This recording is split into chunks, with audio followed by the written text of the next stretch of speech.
Okay. I do invite Mile to take up her position. Mile is from Bank of Uganda. Ladies and gentlemen, I'm delighted to let you know that now the stage is speaking mathematics and money. Does it look that? Yes. Thank you so much. Ladies and gentlemen, let's rise for the anthems and the prayer. And I request my colleagues to give the microphone to the Vice Chancellor of St. Joseph's to give us an opening prayer. The anthems in the order of Uganda, East Africa, and MUST. Let's rise.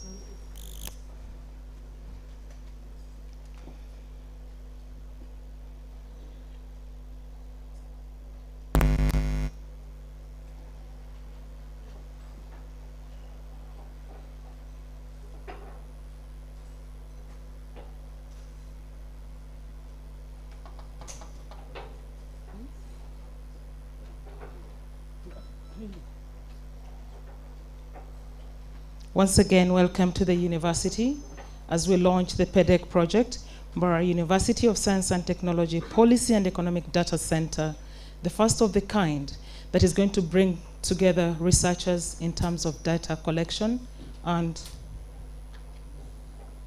innovation. O Uganda, may God uphold thee. We lay our future in thy hands. United, free for liberty, together we'll always stand. The East African anthem, please.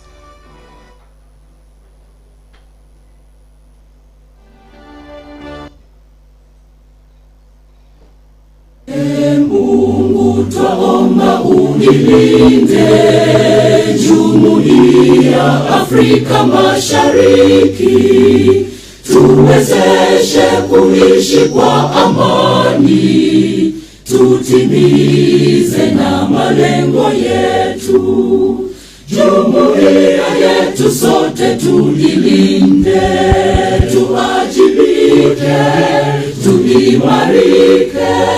Umoja wetu ni nguzo yetu, idumu jumuiya yetu.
Prayer.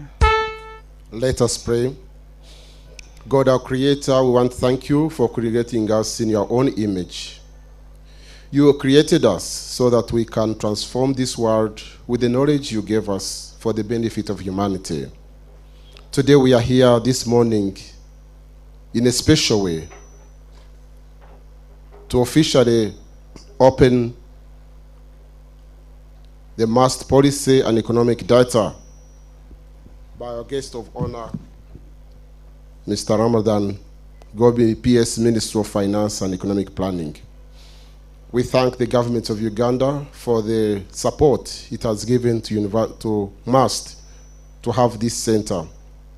May this center be usefully used for research, insightful data analysis, and strategic knowledge dissemination that will support decision-making in this country and for the benefit of all humanity and academia. We ask this through Christ our Lord. Amen. Let's take our seats.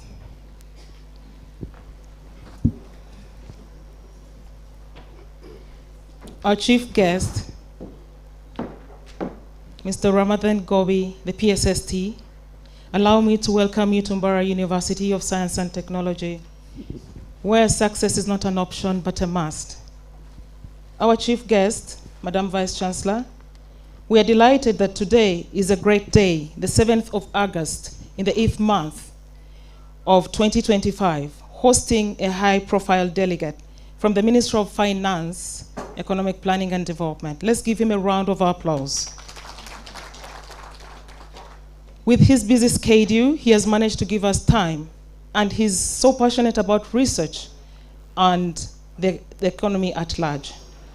Ladies and gentlemen, with Uganda's economic rapid expanding tremendously and sustainably with an inclusive manner, Honorable Matia Kasaija once said, I know what you're all thinking, it's not the plane, but he said, government aims at maintaining higher real economic growth rates at 7 to 10% as it undertakes the 10 folds of economic growth strategies.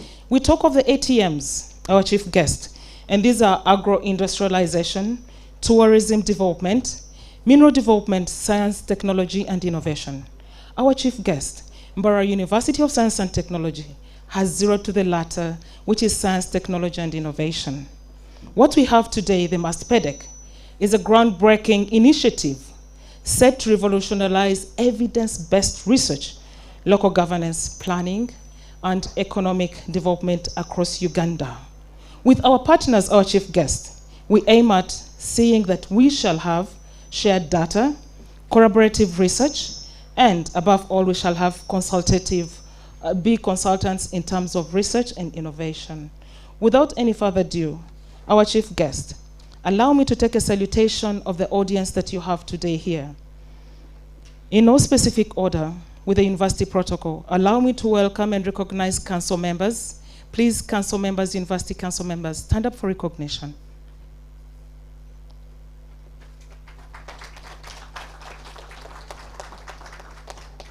Allow me to welcome the Senate members. The Vice Chancellor is everywhere, so she'll have to keep dancing, coming up. Yes, allow me to welcome the university top management here present. I told you the Vice Chancellor has to keep standing. Allow me to welcome students. Vice Chancellor, stay seated, please. The students of the university, postgraduate and undergraduate, please.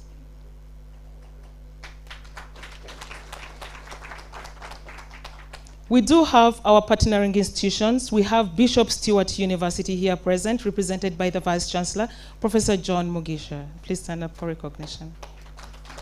Oh, sorry. St. Joseph's University.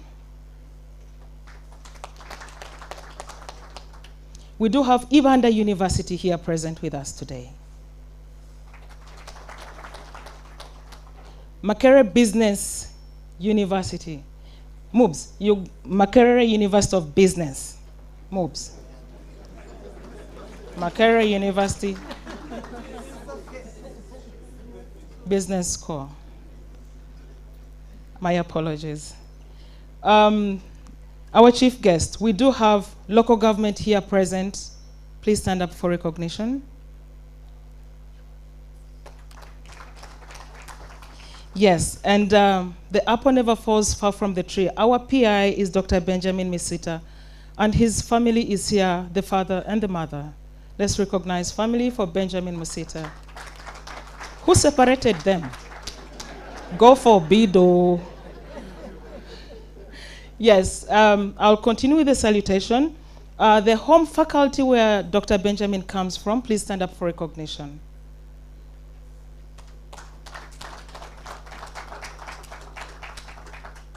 Our chief guest.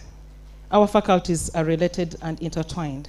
Faculty of Medicine, please stand up for recognition.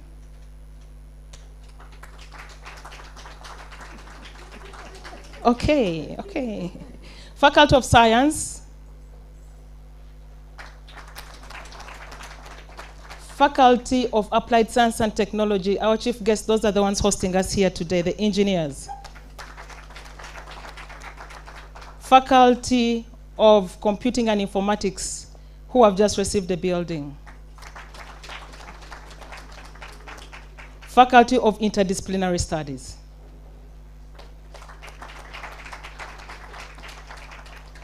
Thank you so much for coming, and we welcome you. We shall continue. We have even innovators, and among those, we have Camtech and Farm Biotrack. Our chief guest, we have people who have worked tirelessly at the PEDC project, and this is the steering committee of PEDC. Please stand up for recognition.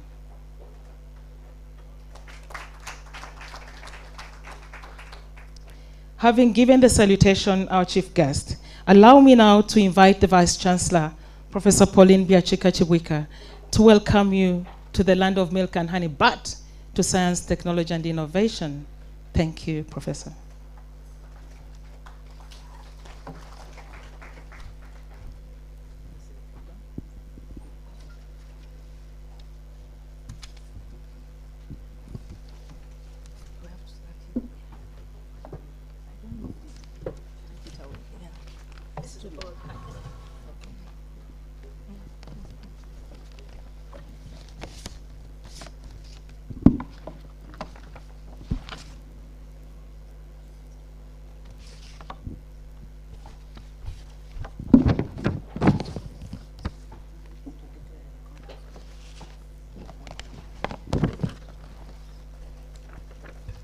Good morning, everyone.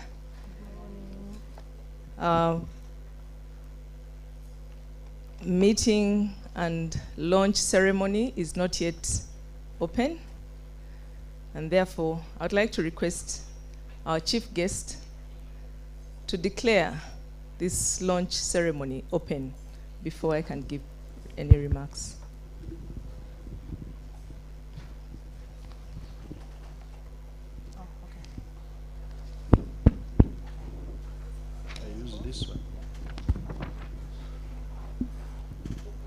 By the powers entrusted to me, I declare this event open.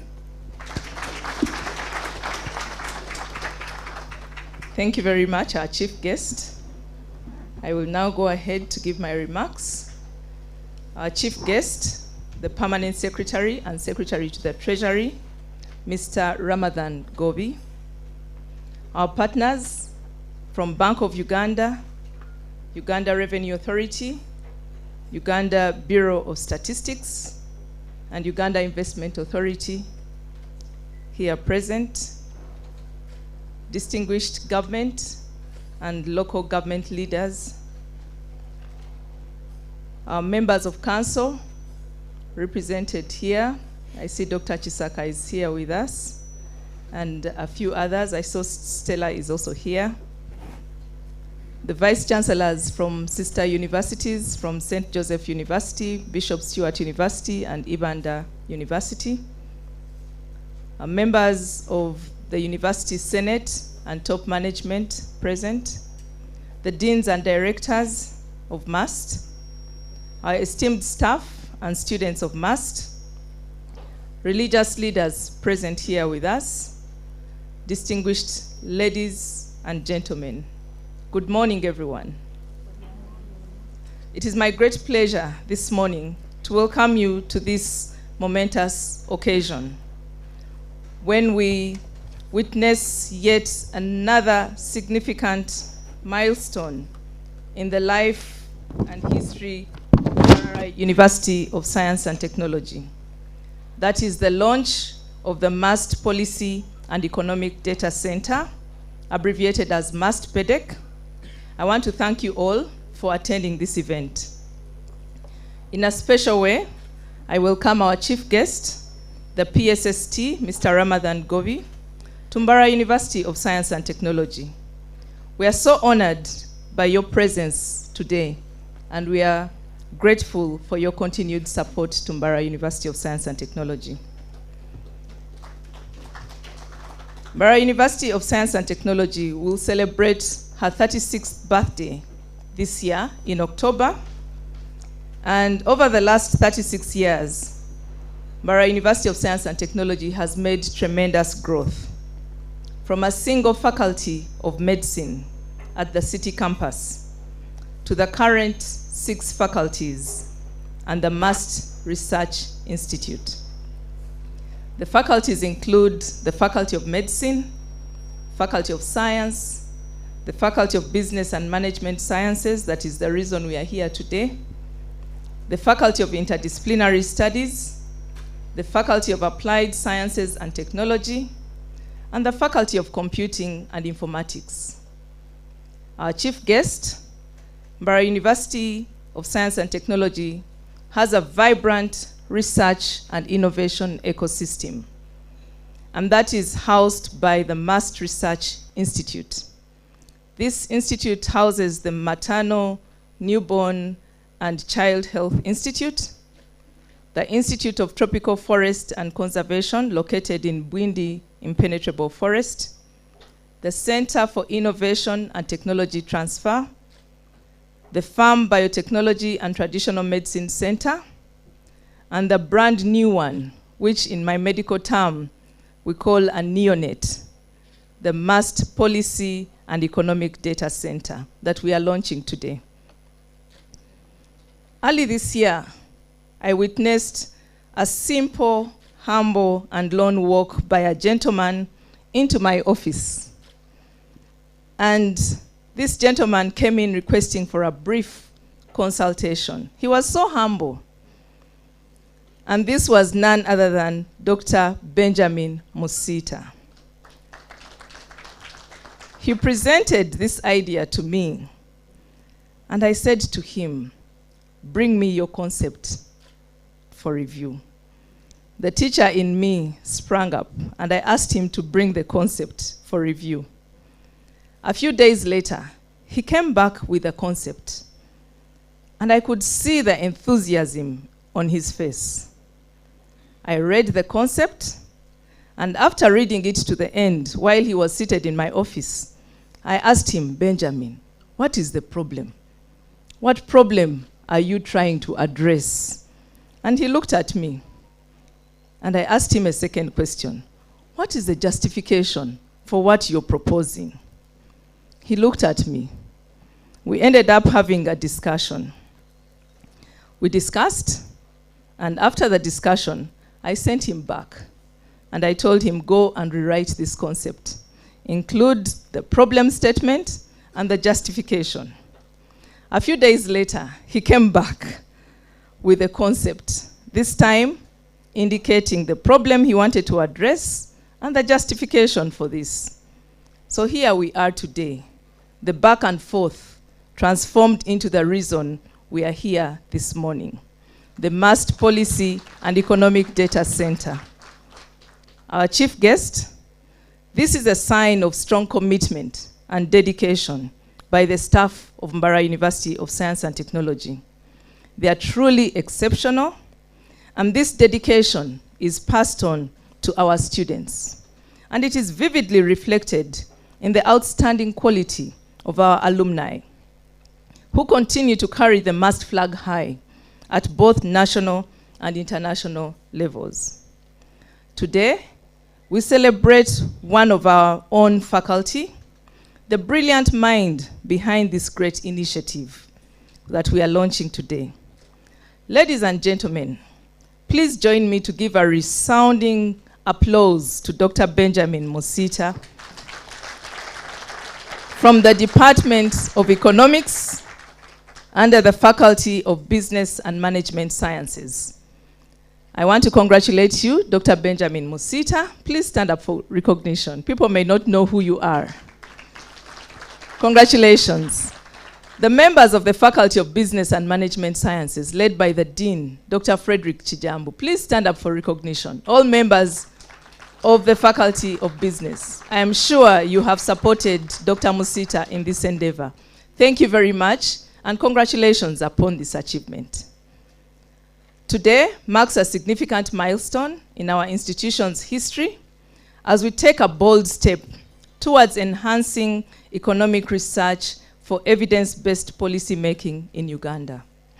The MUST Policy and Economic Data Center is designed to provide timely, accurate, and reliable data to policymakers, researchers, and stakeholders. And as a University of Science and Technology, we move with global development trends. Today, artificial intelligence is the new normal. Our MUST-PEDC will definitely be well aligned with global technological advances. It will be artificial intelligence driven, putting it a class apart in efficiency with data usage, accessibility, knowledge translation, and knowledge dissemination. The MUST-PEDC, working in close collaboration with the National Statistics Agency and other research and academic institutions and policymakers, will promote high-quality research and innovation, training, data analysis, knowledge translation, and dissemination to support evidence-based policy making, economic development, and eventually socio-economic transformation of our society. As we launch this center today, we do so with a sense of purpose and responsibility. We recognize the critical role that data plays in informing policy decisions and driving economic growth. We will therefore work together to harness the power of research and innovation with a high level of ethics and integrity for excellence and impact to foster Uganda's socio-economic transformation.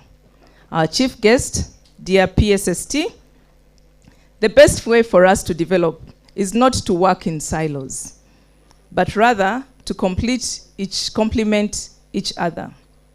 I am well aware that similar projects exist at Makerere University and Makerere University Business School. We look forward to collaborating with them. Our chief guest, I'm also aware of the significant contribution you made at Makerere University Business School, and I'm aware of the MUBS Economic Forum, where you conducted groundbreaking research and caused public debates which generated viable policy-related solutions to some of Uganda's economic challenges. Your presence here today with that background is a tremendous honor and a clear sign of your commitment to data-driven transformation of society and bridging the gap between education and employment and socio-economic transformation of our society using evidence-based policies. We thank you very much for this commitment and support, and I request that, given this expertise and background that you have, that you will provide continuous mentorship and support to our MUST-PEDC amidst your very busy and hectic schedule.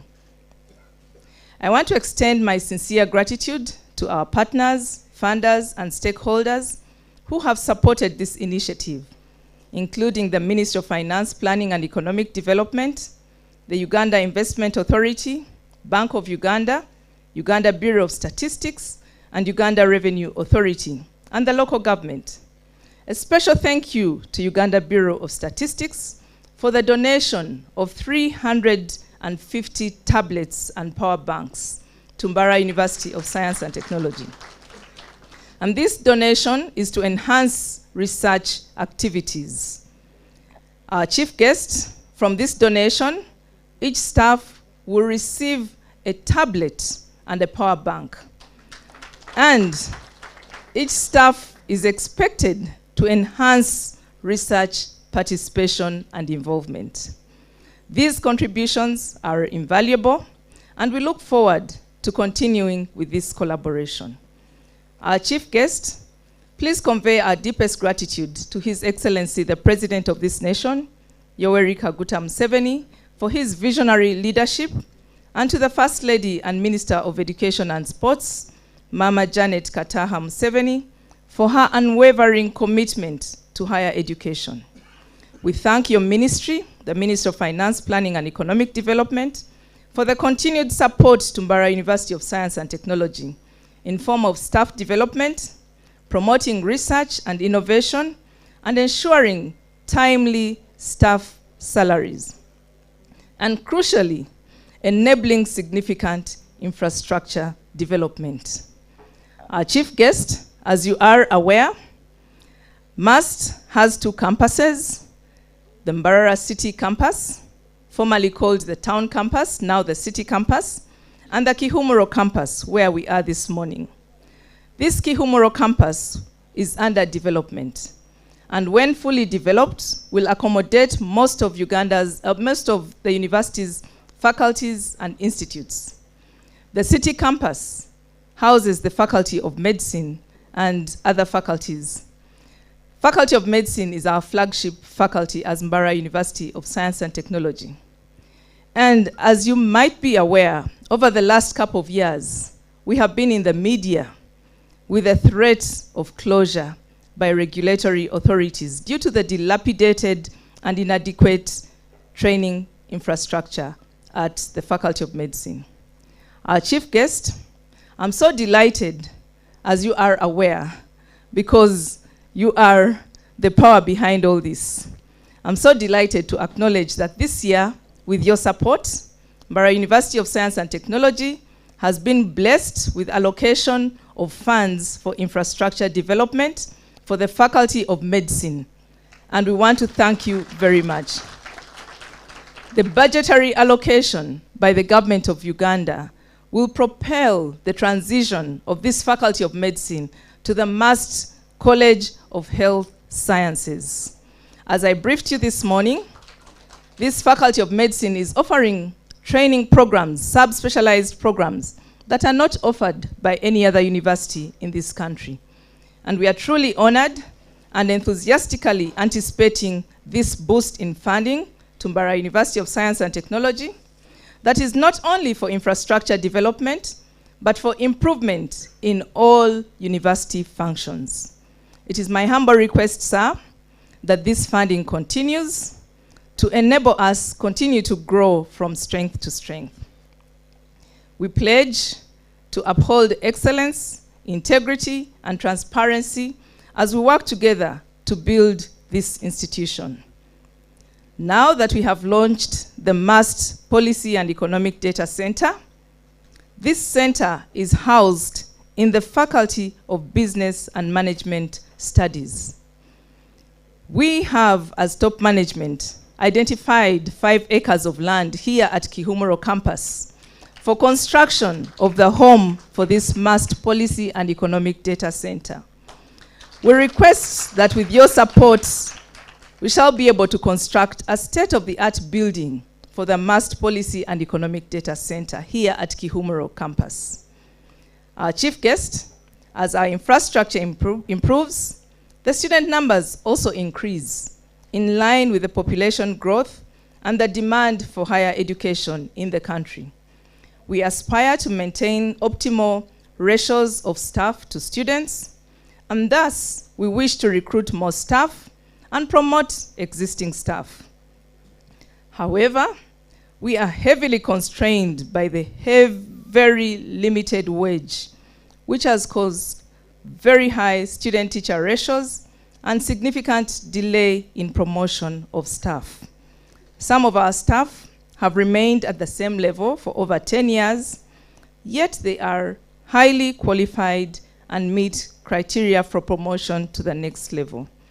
This challenge has caused demotivation among our staff, although they continue to perform with excellence and dedication, like Dr. Benjamin Musita over there. Our chief guest, my prayer and request is for a boost in our wage budget for staff recruitment and promotion. As I conclude, allow me express our profound appreciation to all our partners and collaborators in this endeavor, those present here and those joining us online. I also want to extend our appreciation to our University Council, led by the chairman, Dr. Warren Namara, and the deputy chair, Ms. Sarah Nyacho Mwaka, and all council members. I will not request them to stand up because they are my bosses. We want to thank you very much for always guiding us and providing strategic leadership, and for approving the establishment of the MUST Policy and Economic Data Center. That is the reason we are here today. To the members of top management, please stand up for recognition, members of top management. Yes, thank you very much. I see Dr. Vincent Batwala there. We have Dr. Fred Kagwa. Please remain standing until I have finished mentioning your name. As I mention your name, you can sit down. We have Dr. Martha Choshaba Twinamasko. We have Mr. Prinari Behangana. We have Mr. Emmanuel Chagaba. We have Mr. Geoffrey Mutebi. We have Mr. Agri Amanyaviona. We have Mr. Amos Biabashaija. We have Mr. Felix Majezi. We have Mr. Vincent Kwantapora, who is our University Secretary and Accounting Officer. Thank you for accounting very well. We have Mr. Timothy Mugumya, who is our Principal Legal Officer, and our two Deputy Vice Chancellors, Professor Kamukama Nixon and Professor Charles Kazoba Tushabumi, plus myself. Members of top management, I offer my deepest appreciation for your tireless efforts in making this vision a reality. Your dedication and passion have been instrumental in establishing this center. We especially appreciate the Faculty of Business and Management Sciences, specifically the Department of Economics, and most notably, Dr. Benjamin Musita, who has diligently worked on this initiative. Dr. Musita, your sleepless nights have paid off. You truly get to wear the crown that you have worked so hard for. Thank you very much, and thank you to your entire team. We look forward to the fruits of the MUST Policy and Economic Data Center. We hope that we shall not stop at the launch. We shall continue to hear and receive good fruits from this center. I now request you, MUST community, to join me in giving a standing ovation to our chief guest, Mr. Ramadan Gobi, and to thank him. Please stand up and give a big round of applause to our chief guest.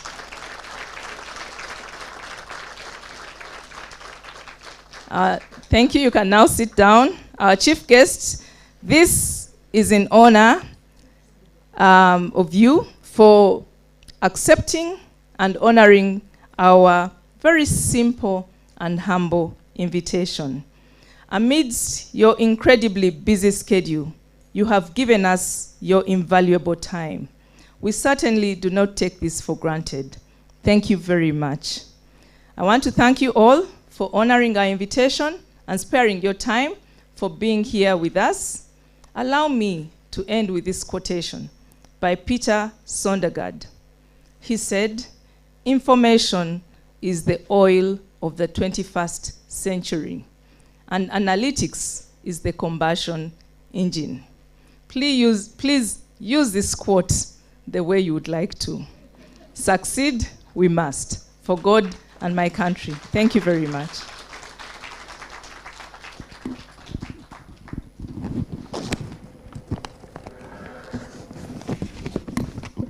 Disability is a mindset.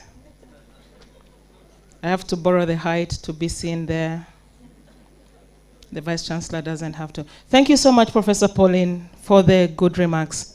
Our chief guest, we have an energetic Vice Chancellor who has built a team that she doesn't allow to sleep till results are given. I'm sure Dr. Benjamin has been getting messages on and off. She wants results. We are sure that with her, we shall go miles and miles because we are running faster than what we used to run. The laps have increased. In her first 7 months as the Vice Chancellor, she has impacted the community. True or false? Has she impacted the community? You speak, money is here. Has she impacted the community? Does she still need money? And God's people clapped for that. Is the PSST here? Has he heard that? And he's going to give us money. God's people clapped. She's going to host the Vice Chancellor's Forum, the first of its kind in Mbarara University. While she's Vice Chancellor, she's hosting Women in Leadership Conference in the Faculty of Interdisciplinary Studies.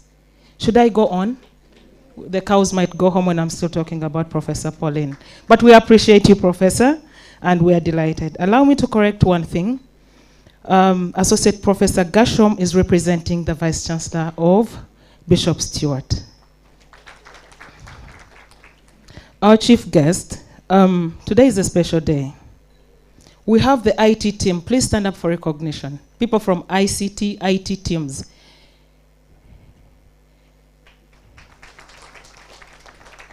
Today is a special day. Those people are always in jeans and T-shirts, but because of PEDC, they have suits on. They are honoring PEDC. That is ICT. Today, my twin brother had a baby girl. We have produced PEDC. Is PEDC a girl or a boy? Gender sensitivity is needed. Is PEDC a boy or a girl? A girl. The girl child needs attention. But today it's about Dr. Benjamin Musita, who is delighted. Every time we do something good, our parents smile. Our mentors smile. I'm sure Dr. Benjamin's parents, deep down, are saying, we did it. We did it. On this particular day, the birth date, I'm not so sure, but they are proud of his son, their son. And I'm sure everyone here, Dr. Benjamin, today, you're up on the mountain. We are looking at you with admiration. We can see you.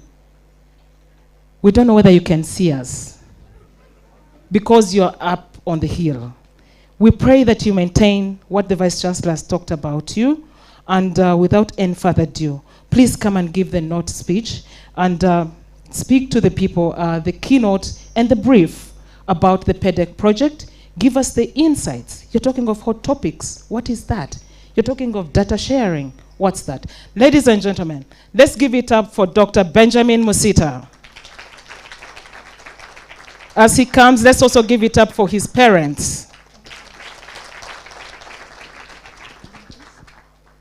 He doesn't need the height thing.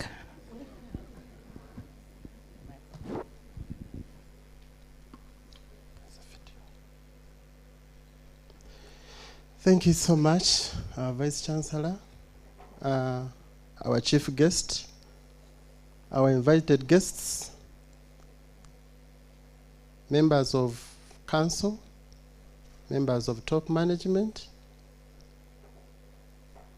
the MUST family, my faculty, Faculty of Business and Management Sciences, our economics department, led by my elder head of department, senior Professor Kahangane.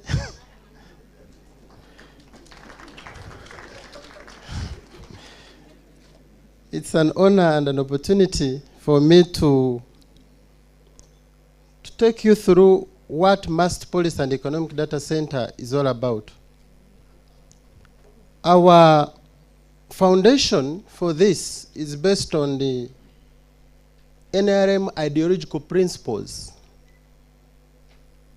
Number 1, patriotism. 2, Pan-Africanism. 3, socio-economic transformation. And 4, we are looking at democracy. Where is MUST Policy and Economic Data Center aligned among these policies or among NRM ideological principles? We are beginning with the patriotism. We are looking at Ugandan data. When it comes to Pan-Africanism, we are going to look at East African community, member states, to be part of this economic policy and data center. When it comes to socio-economic transformation, We are going to use this data in order to advance our proposals to the ministry and the relevant agencies to have policies which are based on the data that is in our country. Democracy, we have a speech, we have a voice to speak. If you understand what we call the governance factors, one of them is called voice and accountability. We have been given a voice by His Excellency to speak our mind. You can speak whatever you want, and He will give you freedom to do that. So we are aligned to the NRM ideological principles. Number two, this data center is aligned to Musevenomics. The principles that guided Mzee to have this country where it is. And these principles, he asked key questions to people who wanted to look at the economics that have driven, like from 1986, from the time he started the war to where he got the country in his hands, 1986 to date, what are those things that have been put in place to ensure that this country grows? Mzee asked the following questions, and these are 6 questions. One is, what was the economy of this country in 1992 at the dawn of colonization? My teacher here, the PSST was my teacher since 2011. He was my supervisor at master's level. He taught me this. He taught me a question called Ugandan economy, which outlines these questions. By the time they asked them, we had already studied them. My students of economics are here, and they know that I took them through what my teacher taught me. So this question of what was the economy of this country in 1962? What was the economy of this country like in 1962 at the dawn of colonization? That is question number 1. 2, what was the economy of Uganda like in 1962 at the sunset of colonization? Number 3, how and what was the magnitude of the collapse of the Ugandan economy between 1971 and 1986? We are looking at Amin from 1972 to 1979, and then during Obote II and Okero. The question number 4 Mzee asked us is, what therefore was the economy of Uganda like in 1986? Question number 5, what is the Ugandan economy like today and why? The last question, number 6, Mzee asked us is, what should the Ugandan economy be like when our country is fully a modern economy? Some of those questions are answered within the Vision 2040. The Vision 2040 promises us that I will be sleeping in Mbarara and working in Kampala, because there will be an electrified railway that will be transporting us. Within 45 minutes, you are in Kampala working. In the evening, you board the train and come back. That's what the economy will look like. So where, in this modern era of science and technology, the Internet of Things, artificial intelligence, robotics, how is the business linked to artificial intelligence? How is the business linked to science and technology? How is the business linked to, because there are key 5 businesses that you must align yourself with in this 21st century. And number 1 of them is science. If you are looking at technology, you know where you are heading.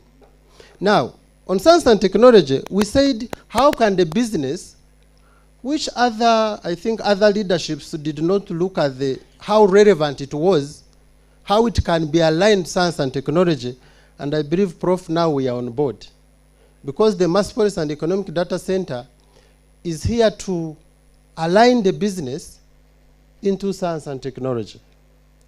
And that's why our first objective as MUST-PEDC and Economic Data Center is that we are going to look at how data can be processed, analyzed using artificial intelligence, and you generate a report, a policy brief within just a minute. By clicking on the data that we have, you just generate a policy brief and you can guide Mzee. We are looking at a time when Mzee can no longer call our PSST to know how is the economy growing. No, he will go on the on his computer, click on a mouthpiece, because this is artificial intelligence. He says, where is Uganda heading to? Looking at the previous statistics, they look at the trends and tell me, where is the economy heading to? And it will be in position to tell him. This system we have built is one of its kind that it even considers some assumptions, which most of the researchers, I went to Bank of Uganda, I met a wonderful lady here. She's called Madame Mire. She's the director of statistics. She asked me, the researchers will always ask you, if you don't hold these factors constant, because the researchers want to take advantage of reading their ordinary scam and advisors. And for us, we are changing the norm. We are saying no. She said, put these factors into consideration. What will be the economy in 2030 if BSJ continues working to work? Our system will give you those statistics. It is so excellent like that. So we are going to take you through in number one objective of our economic policy data center, and you will see how that is processed, how these policies are generated in within no time. Start the video.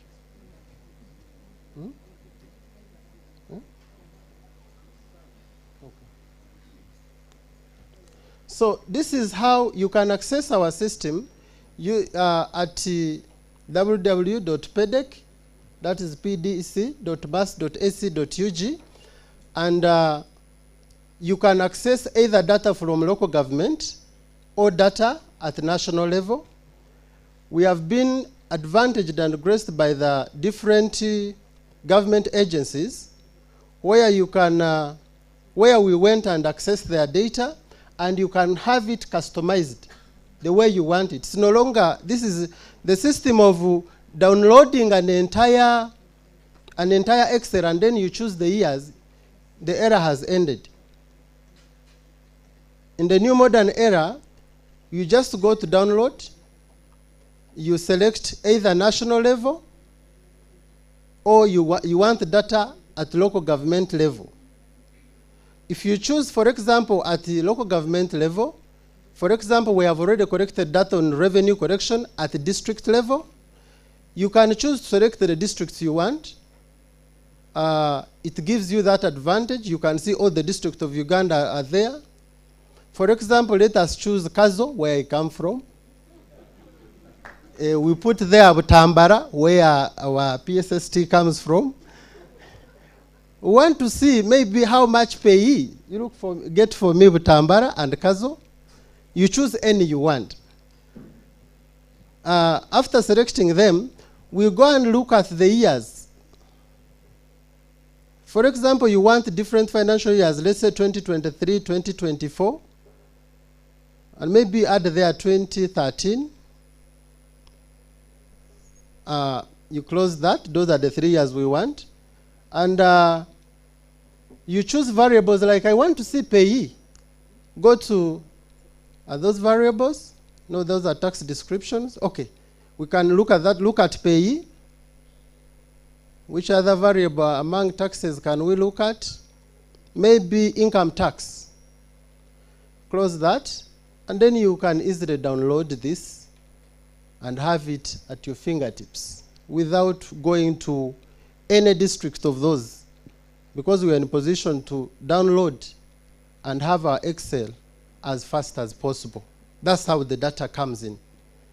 The system of going to the district, you want to go to the ministry to look for data, and those are statistics. Now you can know the income tax, the financial years, any district you want. That's how we are simplifying life. We are not stopping there. There is data at national level. And what we have made different is that this data at national level we show the sources. The moment you download it, it can tell you this data came from Bank of Uganda. We are not the owners of the data, no. For us, we are making the use of the data and accessibility by any Ugandan. Because if you collect the data and hide it, who will give you an independent opinion? We are trying to answer those questions. So here you can select, you can see the different sources: Ministry of Finance, Planning and Economic Development. There is Bank of Uganda, URA. We shall have all those sources, and the same process we went through. You can see, download data on the GDP and analyze it at your home. But what are we bringing on board that is so unique? Because the World Bank has this. What we have made different is that we have data even at LC1 level. We would trace revenue to the LC1 level. Want to know how much does a cell called the Kaliso in Kazo contribute to the national budget? Would wish to know that, and we shall do that. But another thing we do here is that we use artificial intelligence in this. Those are some of the query. We can say generate a policy brief on economic development. The moment you tell it that, it just rolls and you'll see just a PDF here within no time. Ask it anything, it will generate. So it's now processing a policy brief at the comfort of your home, and you can advise government. This is how business, integrating science and technology. We are no longer now orphans in this university.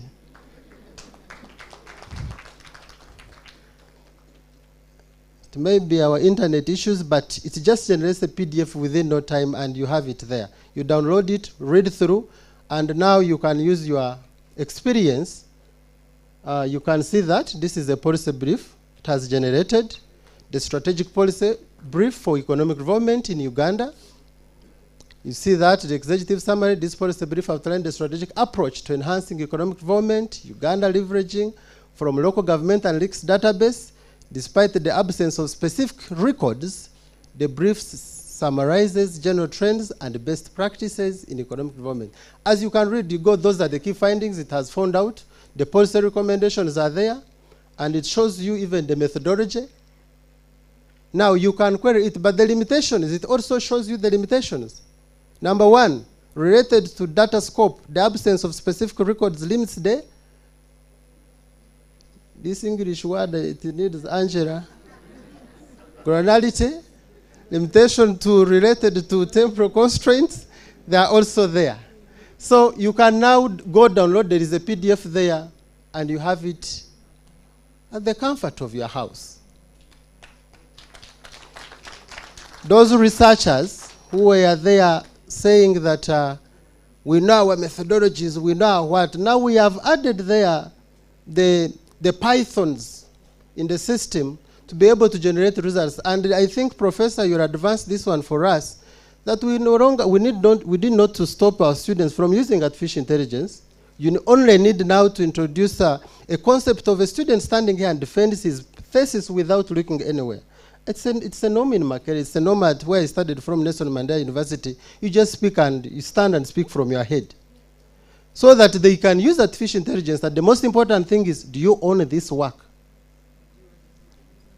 I believe we can be the, if you take it on, Prof, and I know you are good at that, that is our objective number one. Objective number two, we are looking at, we only have two objectives, and we are asking ourselves, how are we different from Economic Policy Research Center? How are we different from MUB's Economic Forum?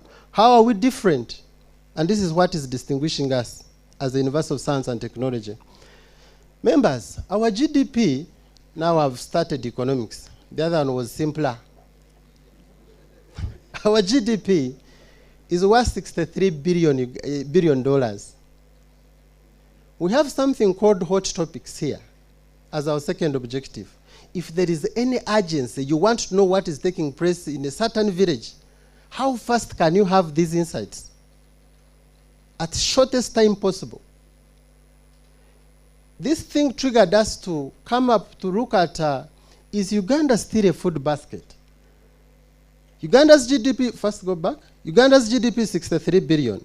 Agriculture contributes 24.7% of this GDP. But unfortunately,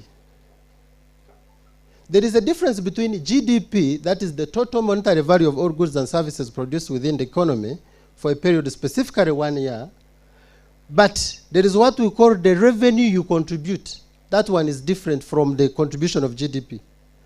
This agriculture of ours brought only 0.8% last financial year to the 32 trillion target that was given by URA. This is around 300 billion. This economy is an agrarian economy, totally depending on, largely depending on agriculture. We are asking ourselves, how can you have this share and you employ this number of people, but you contribute less, 0.8%, not even 1%? These are questions that triggered me to know why. How can we support agriculture? What can we do to enable agriculture to bring more? Please go to the second slide. I asked the question, is Uganda still a food basket? Is it a myth? Is it a hearsay? Let's go to statistics. I went to International Trade Center data, which is always given by UBOS. UBOS people are here. They send this data to International Trade Center, they give it to World Bank, and we are asking ourselves, how can, like for example, PSST, we are welcomed in the land of milk and honey. But are you aware we import around $45.5 million of products from outside, from these cows? The cows we have here, we import their products from outside, worth $45 million per annum. These are statistics of 2024. Go to vegetables. The vegetable numbers, it's over a billion. These numbers are in thousands. That is $1.026 billion we spent on imports on only vegetables. But are we still a food basket if you can import these billions? What are we? This is one of the, we went and consulted some manufacturers and they told us some challenges and they gave us some recommendations, because this is a research we have conducted in just a little time. This is the deviation in terms of the Uganda merchandise import and export. You see where the imports are and where our exports, then this one brings what we call the deficit balance of payment. We import more than we're exporting, but the question is, why on food? Why spend over $1 billion on only vegetables? These are questions we are trying to interrogate, and this is how the trend has been increasing. Please go to the next. What are we recommending? There is a resource we have in this country, and that is the young population. Mindset change. Mindset change. Please, if there is any way we can do this to sensitize the young population, because these are the Ugandans of tomorrow. Mzee has done a very great job. What is our role in this country? Can we look at agriculture? Because it is the biggest supply of raw materials to agro-processing industries. Agriculture, the biggest employer of Ugandans. Agriculture, our sources, it is the key sources of food. The manufacturing firms supply raw materials to agriculture. We can't take it for granted. Can we prioritize investment? PSST, I read the budget, and you allocated over 1.8 trillion on agro-processing industries. The question came to me, which areas are you going to begin with? I know the money is not enough. You cannot grow all the processing industries in this country. The question is, as a policy economic data center, we are saying, can we look at those products which we are importing most, so that we begin with growing industries that are in line with the import bill where it has increased? That is presentation in investment. Mzee has always advised us that he started with roads, he came to the electricity. At least all of you can testify that the electricity is deep in your villages. What about when it comes to the Uganda which skipped? My teacher here told me about how Uganda skipped the Industrial Revolution. He was my best supervisor because I had written about manufacturing sector. Then boost cereal productivity, because the biggest import bill is on cereals that we're importing. So these are some of the outputs we want to be putting across. Based on the budget you allocated us, I know you are testing us, you wanted to see, can these people work? Let me give them 1 billion only. PSST, we are showing you that we can really work. Within this is just the 1 month from the release. We are able to show the system, we are able to show the policy briefs. If you increase the budget, we can be in position to produce these ones even weekly, because our system can produce that.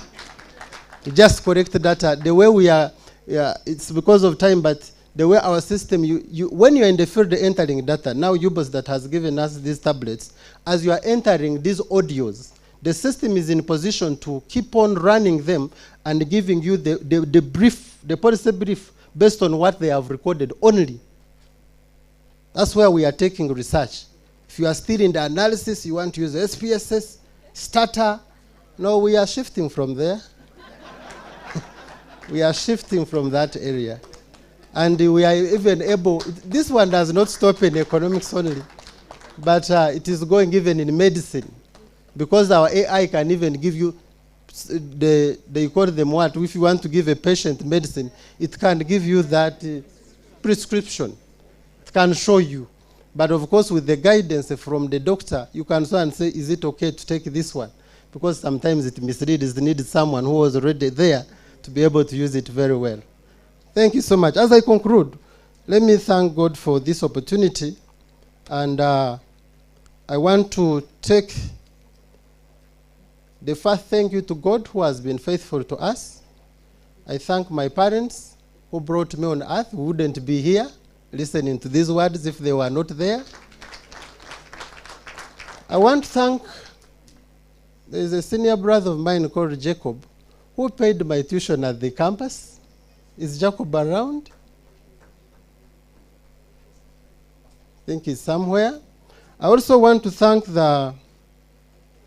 from the university, God brought a certain woman of God called Professor Aurora, who taught me research.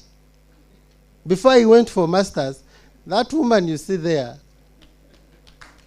she groomed me, she taught me research. She became a mentor, she became a mother. When I was at Mackay University Business School, she shaped me. And when a season came, she told me, it's time to leave MUBS. Go. She's the one who advised me, people of MUBS who are here. She said it is the season to go. You can go and shine elsewhere. Why this campus is at a certain level, you better go and invest these energies in another university that is starting to grow in economics. And here are the fruits, Professor Aurora. From there, I want to take this opportunity to thank my faculty dean. Dr. Chijambo worked with me in every area with our faculty members. They worked with me in this journey. I don't know whether you had called Professor Nixon. The time I went to him for advice, the man asked me questions, and up to now they are rolling in my head. Benjamin, do you have capacity? He said, yes, I have capacity. But he's talking because he's a man of results. He has not heard you before and is asking, can you produce any result?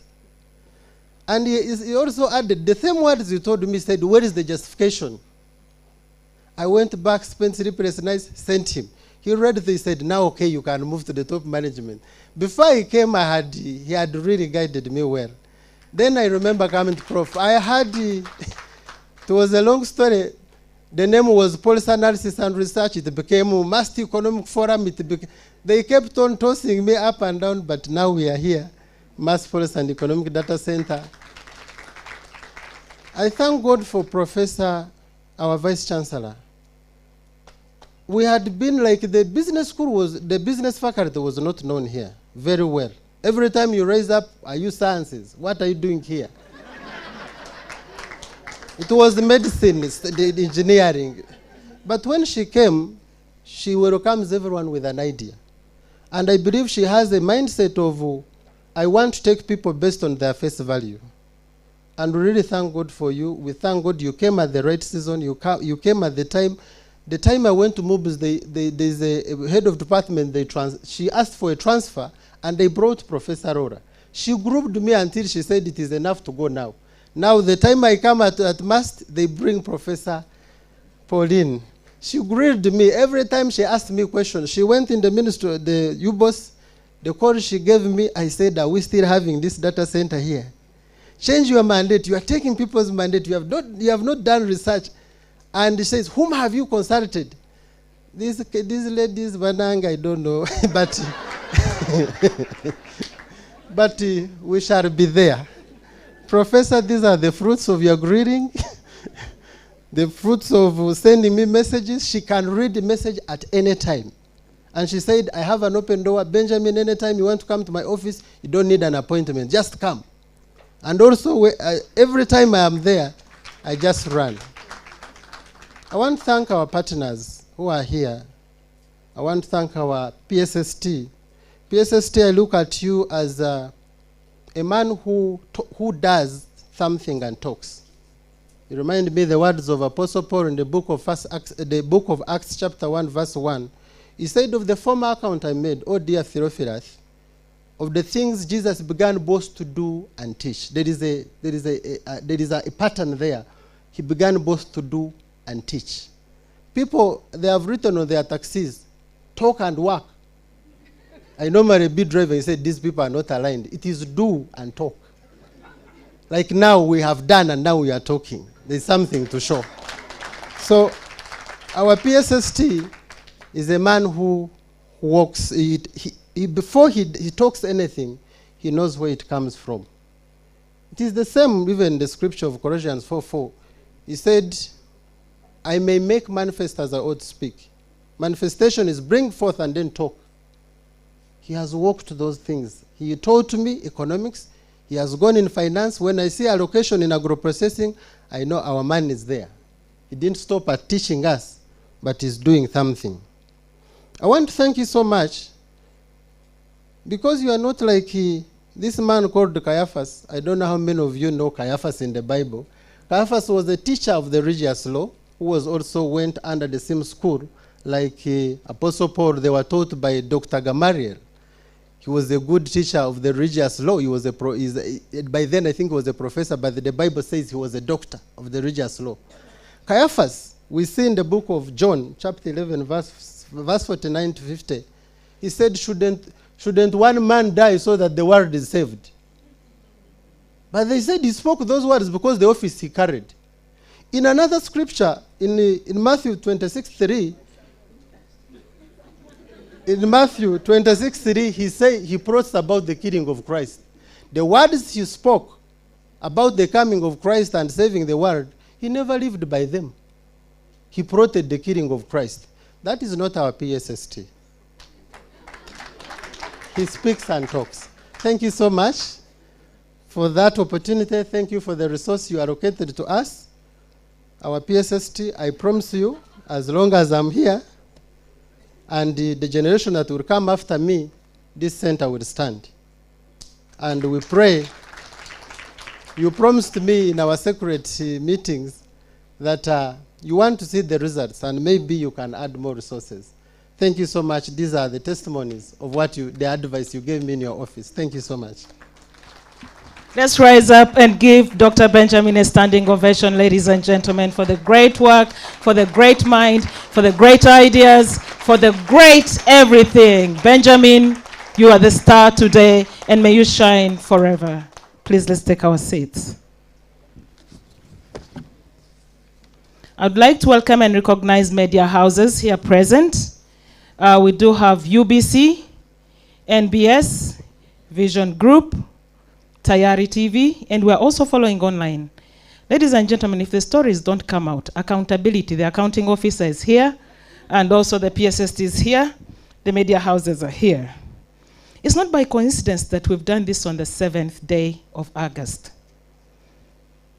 Father will testify. How many gifts of the Holy Spirit do we have? Louder if you like you did catechism, ignore that How many sacraments do we have? Gifts of the Holy Spirit, the sins. You keep answering. I'm the teacher here. How many sins, deadly sins? Your president is? 7. Your president is? 7. The vice chancellor has been in office in how many months? 7. And you are seated on the say? 7. What? 7. Ladies and gentlemen, today is a day of action. Today is a day of thanksgiving. It is collective responsibility. I would like to quote our chief guest. He once said, and I quote, "Ethical leadership is not just about following rules, but setting the right example. The decisions we make today impact those we serve. If we act with integrity, we foster trust and confidence in government institutions. Have we put trust in government institutions? Yes. Even if you don't want to answer me, I'm saying yes.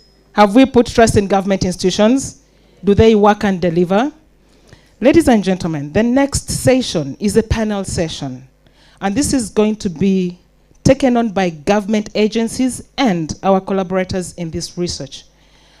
At this moment, in my culture, they say even if you dance so well, you can go off the stage. Direct translation. Allow me to balance the gender and welcome the person to moderate this event, who is none other than, we're not going to listen to men talk, but balanced talk. Peter Igaga, the moderator of this panel. Peter Igaga will lead us through, and at this moment, ladies and gentlemen, let's be ready for the panel session. And we're in a University of Science and Technology, and the head of Department Internal Medicine is here with us, Dr. Grace. I've seen you around. Dr. Grace? Yes. They tell us we don't sit for long. We need to stand up and stretch our muscles a little bit. Let's stand up, ladies and gentlemen. Yes, let's stand up. I pity the person seated next to the PSST. Okay, let's get a paper. Let's get a paper. Get a paper. Someone get the Vice Chancellor paper and the PSST, please. Get a paper. And I'm not responsible for this. Disclaimer. Okay, please, someone help me get the Vice Chancellor and the PSST paper. Thank you. So get a paper and a pen. Yes. Thank you. So hold the paper high. Put it at the back of your neck. Yes, thank you, Vice Chancellor. Yeah. Now turn to your neighbor. Turn to your neighbor, Professor. Yes. Can you draw the face? Aha. Professor Peter, draw the face of your neighbor. Draw the face. Put the eyes. Put the eyes. If they have glasses, put the glasses. Professor, you draw. You want to get a retake, you draw the PSST's face. Put the ears and eye. Oh my God, the photos are already. Put the hair. Put the glasses. Put the nose. The eyes. Now give them the picture they have taken. Please keep that in the album and put MUST-PEDC. Take your seats.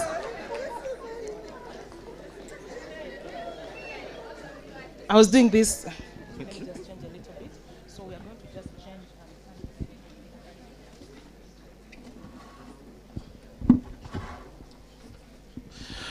Good morning, ladies and gentlemen. I can't hear you. My ears are small. Good morning, ladies and gentlemen. I'll stand. Now, first of all, we are talking about the embracement of technology. Before I introduce myself, I want us to remember that we are people at the end of the day.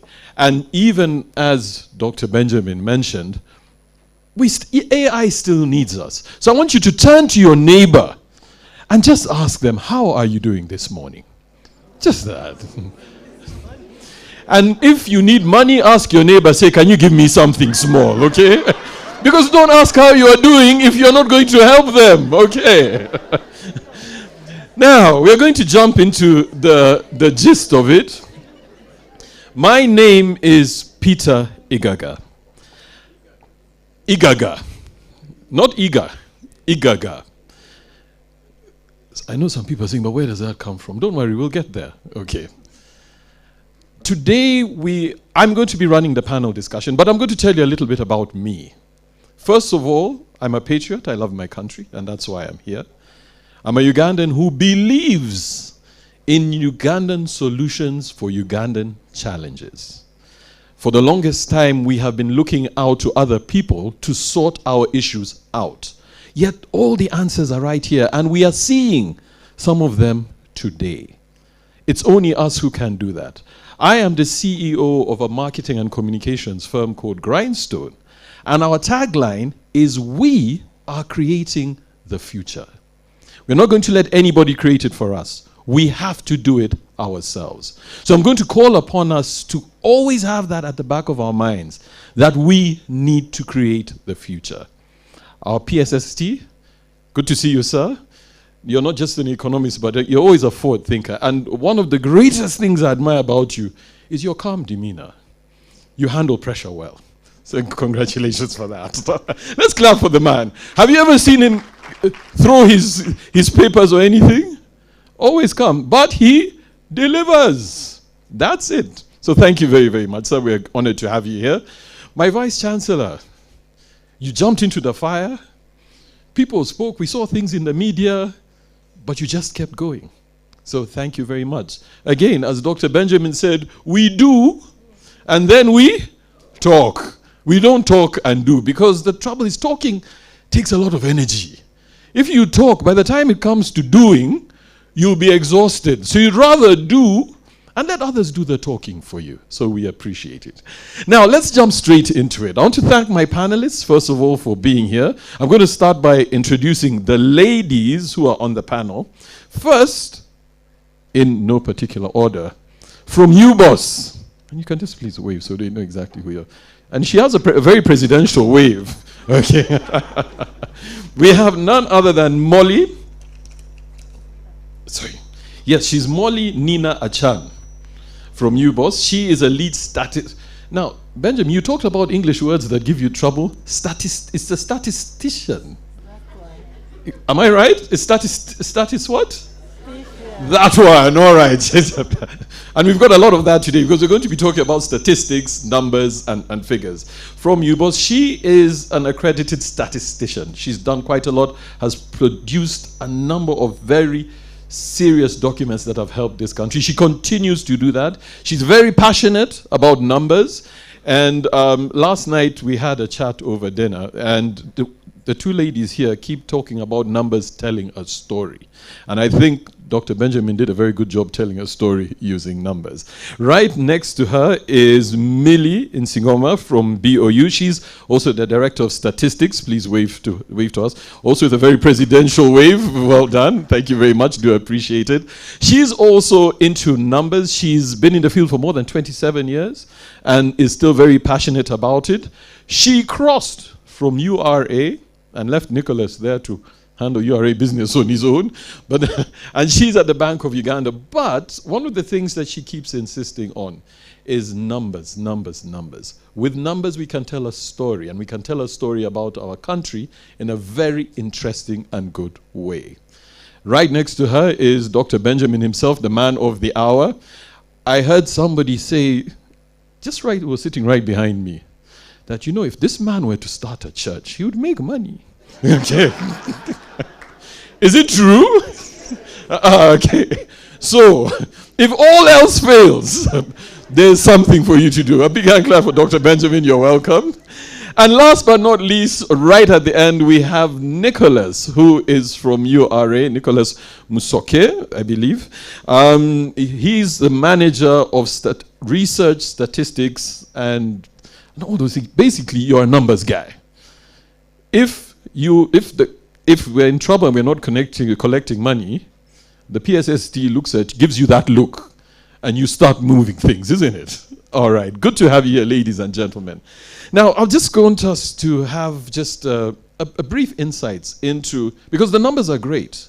Numbers tell a story. But we want to, first of all, understand what that means to us as Ugandans. I like the challenge that Dr. Benjamin put out there, because I'm also a farmer. And I really do feel challenged at the fact that we need to get into it. So I'm going to start with you, Millie, and ask you just a very brief question.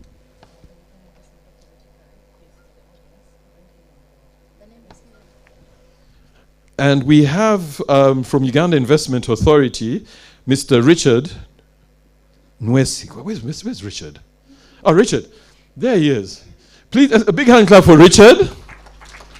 He's from Uganda Investment Authority. He's also one of our panelists. Kindly take a seat. Richard is also a numbers guy, okay, and he's pushing investment. And one of the things which we're going to talk about, as Benjamin has put there very clearly, is the issue of investment. So good to have you here, sir.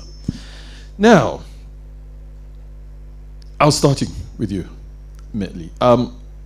When we talk about numbers, how strategic is this platform for the Bank of Uganda in terms of charting the way forward economically? Thank you. Thank you, Peter. Thank you, MUST, for this opportunity. Thank you, Benjamin. This is very good work. So in brief, Bank of Uganda is mandated to carry out formulation and implementation of monetary policy. And what has been done here is the exact answer. At Bank of Uganda, we put together a lot of statistics, of course, part of it mandated by UBOS. We carry out a number of surveys and put together all these statistics that support formulation and implementation of monetary policy, among others. So what has happened today and what Benjamin has done, and we've interacted with Benjamin before, and his idea to me was the answer to what we are looking for. Sometimes it takes us a bit of time to get insights out of this data. But now with this tool, and we don't have to reinvent the wheel. My apologies, this is not very comfortable. Maybe I can do this, yeah, because I want to look at, I want to look at the audience. So we put together a lot of statistics, we put together a lot of data, and Benjamin, I know you're now looking at aggregated data, if I'm right. And I would like to challenge you that we are going into the space, or we are already into the space of big data. Benjamin, I would like to get to a point where I give you granular data. And granular data is up to,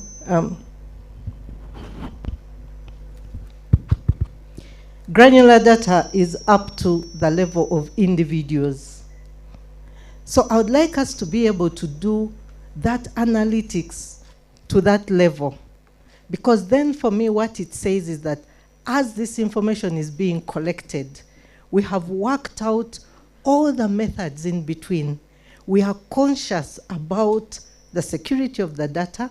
We are conscious about the privacy. We are conscious about who accesses it, so that we work together. This is a very good product. I've been looking for this, and back at Bank of Uganda, we are working towards this, not only for monetary policy, but across the whole institution.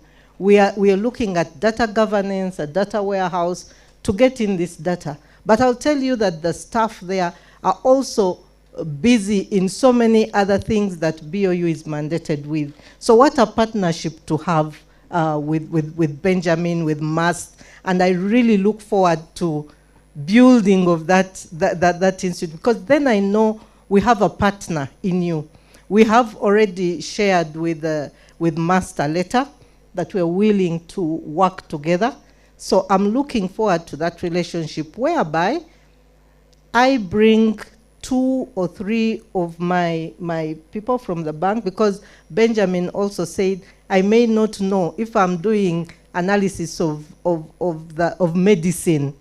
I may not know what it is. So still, even in the mandate of BOU, you may not know, but you have the data scientists, you have the analytics, so we work together and produce a result. And the beauty with this is that it is sustainable. You write the code once and only review it after some time. So after you've put all that in, then you're having your policy briefs in a minute. So for me, this is very, very useful. And I look forward to working with Benjamin and the team. And Benjamin said something about science. And my friends, everything in the world is going into science. So for those who thought that HE didn't know what he was doing in giving the scientists more salaries, the world is going science. You can see economics is now science. At BOU, I am a statistician, but I am not bringing in any more statisticians that do not have data science skills. So that is how science is becoming. So whatever Benjamin and MUST has done is the way to go. And thank you so much. Thank you. A big hand clap to her for that. Now, spinning off the scientific point of view, Richard, I want to come to you. We live in a very interesting country. Half of our population is below the age of 15. Records show that in terms of business, we are one of the most entrepreneurial countries in terms of starting businesses. Everybody's starting a business somehow, somewhere. But we also have an extremely high mortality rate where businesses are concerned. Will these statistics, especially with platforms exactly like PEDC, be able to help us chart the way where investment is concerned? And for example, in the agriculture sector, from the UIA perspective, is that a direction that can be made clearer for Ugandans? Thank you very much. At Uganda Investment Authority, we are mandated to attract and facilitate investments in the country. And we cannot facilitate in the investment when we don't have the data. So when he was running his analytics here, I saw us producing state of investment report in 0 minutes, because we are supposed to produce a state of investment report and inform the country on the overall investment climate from different sectors. So when he was running his analytics, I saw it's now easy in no minute to produce state of investment report. And our PSST gave us money. This financial year, we shall be producing our state of investment report. And this came at a time when we really need it. You asked the question, the mortality rate versus the investment. Yes, when we are attracting the investors, we guide them based on the opportunities available. We do research, analyze it, and then rank the investment profiles in the country. For example, manufacturing, agro-processing, tourism, and other related businesses. So when we rank based on survival of the business. We rank based on the compliance and competitive of these businesses. So when we have this data available at UIA, it will enable us, for example, to understand what challenges are really affecting these entrepreneurs. Then we shall be able to use this data to come up with interventions that are innovative, that can support these businesses to survive. So at the end of the day, we'll be able to analyze the investment climate, we'll be able to analyze the sector performance analysis, and then come up with metrics that will guide the next action that can sustain these businesses from falling. It's true, businesses start but cannot celebrate 1 year birthday. And the issue is there is no empirical data can support the justification why businesses are failing. So this data will help us in investments so that we are able to advise from the trends what is causing these businesses from not celebrating their birthdays. Thank you. All right, thanks a lot for that. A big hand clap for Richard. Now, I want to hear, Millie, from a UBOS perspective. Because we're here trying to see how do we take our country forward. Do you think, as Ugandans, we are utilizing data to the efficiency and the levels that we ought to be using it?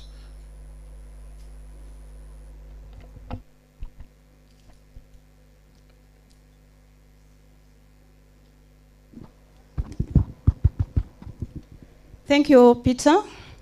Thank you, Benjamin, for this wonderful product out. And thank you, Vice Chancellor and the team. Thank you, my boss, PSST.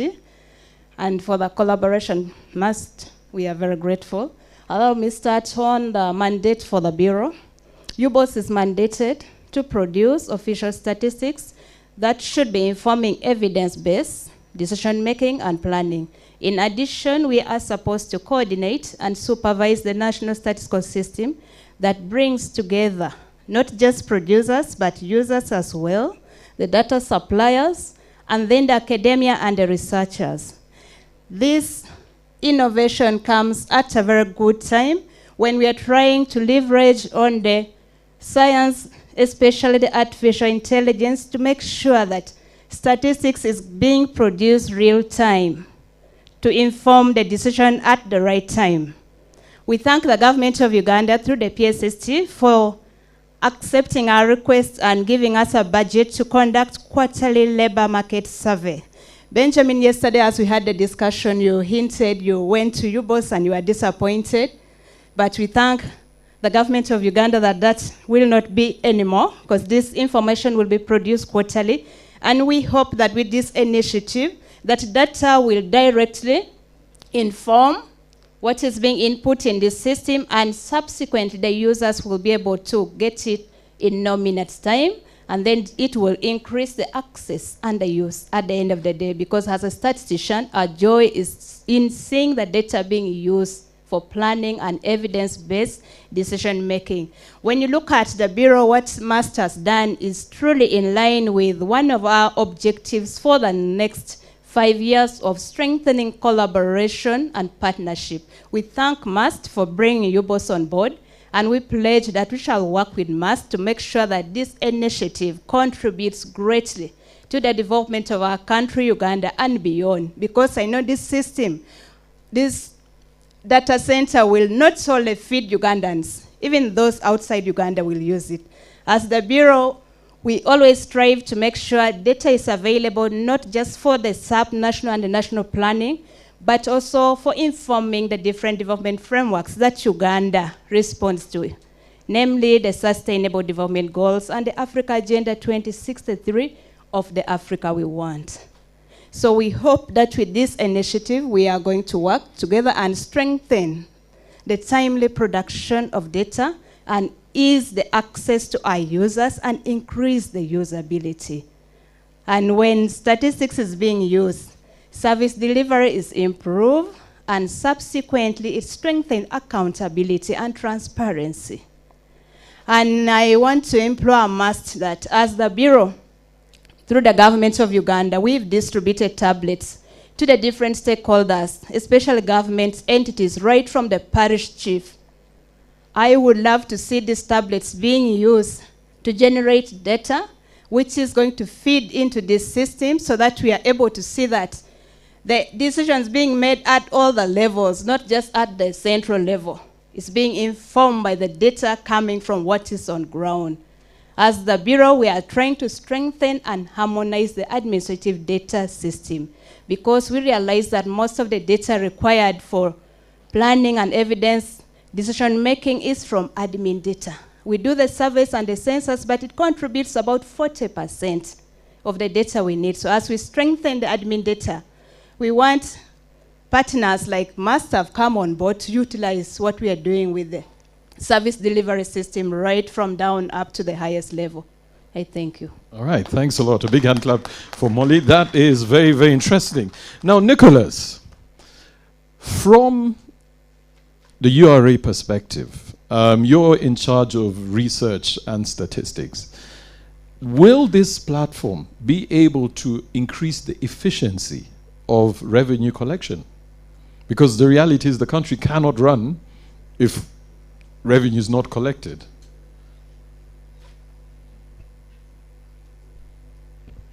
Thank you, Peter.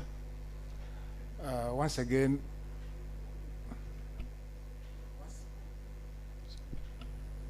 thank you, Mbarara University, for the invitation, and Dr. Benjamin. Switch your tone.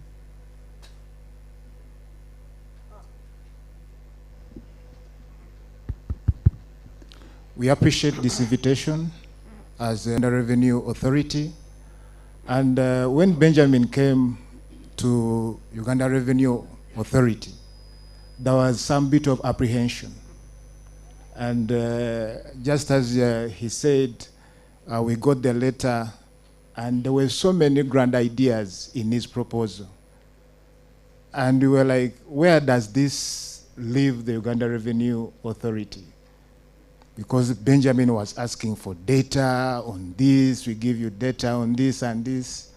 And as my former boss knows, Millie, that we spare data. That because we believe that taxpayers give us this information and they want it very much protected. That people don't want to see their tax information out in the public. So when we got this proposal, we reviewed it and we said, can you come on the table and we discuss and see where we can meet both of us? So we came, we discussed, and he shared with us this grand idea. I being the person in charge of research and statistics, I bought into it and I was able to sell it to my superiors. So, and there's a lot which is going to happen from now on. So he told us what is going to happen, how it's going to be used, as beyond like at doctorate level, graduate level, they want to use to see data from an individual level kind of analysis. So what I talked to Dr. Benjamin is that, my chance we have this can, for someone who's doing a PhD, a master's or something, this center can give them like an underlying problem which they can go further and research deeply from our research lab. So for us, I believe this will create more traffic on our side from the point of researchers, and also it gives us visibility of our data, because we produce a lot of data. But our data has been produced in a manual form. We produce it, put it in publications, which we put in our resource center. So people have to come physically to ask for the data. But now when data is on a digital platform like this, for me, I believe that now people will be able to know what is happening from a tax perspective at a click of a mouse. So we are very grateful for this opportunity.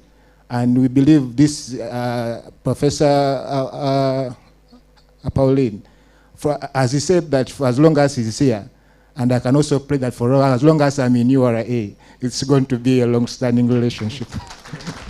Nice, very, very nice. Now, Dr. Benjamin, Uganda is a very, very young country, and we can even just do it by simple statistics. Now, ladies and gentlemen, by show of hands, how many of us in this room are above 60?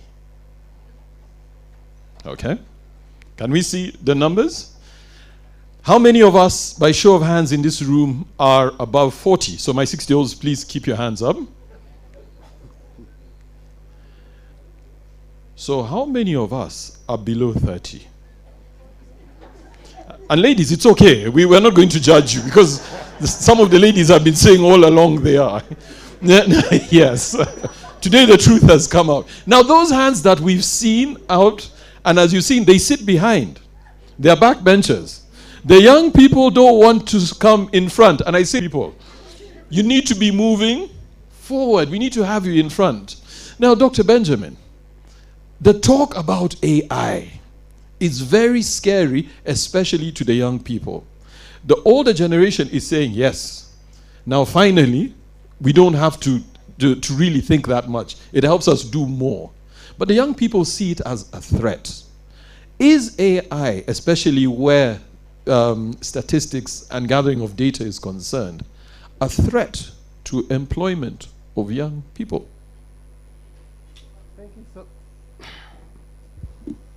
Thank you so much, Peter. To me, AI is not a threat. Aims change. Errors change. And if you don't change with what is coming on board, you'll be lost. We are changing the way economics is supposed to be done. How my teacher, PSST, taught to me is not how I'm doing things, but what am I embracing?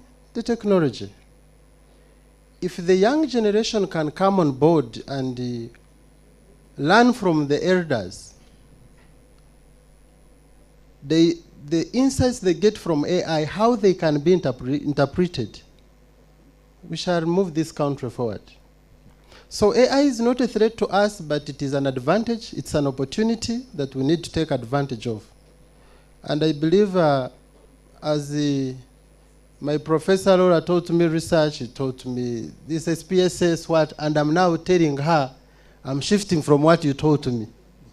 Come now to my chair where I am, and we analyze data differently.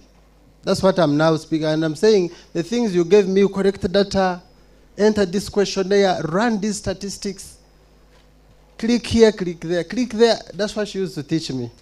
Now I'm saying, no, where is your data? Just correct it using this tab of UBOS. Even if it is just qualitative, people are just speaking, our system is in position to run and give you a report within a single day. So it's no longer the other long process. Now I'm inviting our elders in research to come on board now and learn from the young generation. So it is now the young generation to teach the elders how things are supposed to be done. But you know, in this country where the mindset of the elders is also a challenge, there are people who don't want to change. You are taking on our jobs. You are making us irrelevant. Some are willing to fight that. They say we cannot allow data analyzed by artificial intelligence. It is not good enough. But those who are speaking, it's because they are scared of their jobs. We are calling upon our elders to now entrust us with some things and say, like our professor said, Benja, come on board, do this. And I want to see medicine, engineering, inquiring from us. How should we do these things? So the young generation has a very big opportunity. It's not a threat. But the scare now, the issue is now with the elders. That's why I'm seeing it. And I know it is only normal our parents who want to see us challenge them. But the mindset of there is a transition of people coming from where there are two things. You can study PhD, become a professor, but did your mind migrate?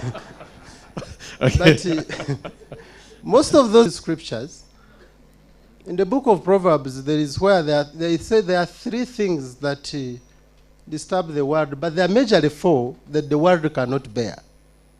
One, a slave who becomes a king, the world cannot bear. A maid who takes on the family, the world cannot bear. They got an advantage and got a degree. They come on a higher table. They are making decisions. The challenge is, did their mind get transitioned? It's the biggest challenge we have. Not actually the young generation. It's an opportunity for us. Thank you so much. Wow, very powerful words. I could not help noticing how quiet the room became. Are we challenged? I think we are, because it's a fact. Mindset change. Now, Richard. With our board chairman, Dr. Robert Chamanywa. For the short time he has been... A big hand clap for Robert. Please wave to us so we can see. The short time he has been in UIA as the chair, things are transforming when it comes to decision making based on data-driven decision making.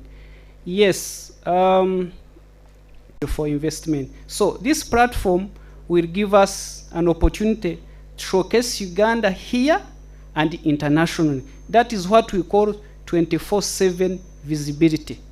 And that's where the country is going. When you look at the websites, the platform like Invest India, you can get to know India within a minute. From the GDP of the country, from the source of raw materials, the investment opportunities, the challenges, and all that. So once we have this information uploaded, well analyzed and uploaded, I think it will make Uganda attractive with less cost of investors first coming here to look at feasibility studies, get to understand what is happening. But when they are where they are, by looking at the information online, I think it will make it easy for them to make a decision and come and invest in Uganda. Thank you. All right, I like what I'm hearing there. Now, Molly, from a UBOS perspective, is there more that can be done to basically, from the UBOS side, to boost PEDC, sorry?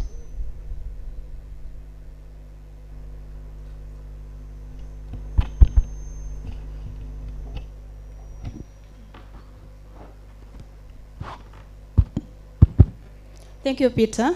I think from the UBOS perspective, we are already moving in the same line. The beauty is when you have leadership who treasure the statistics and they need it timely. We've seen it cascade from the PSST to our board members, to the management, and it's now translating down to the staff.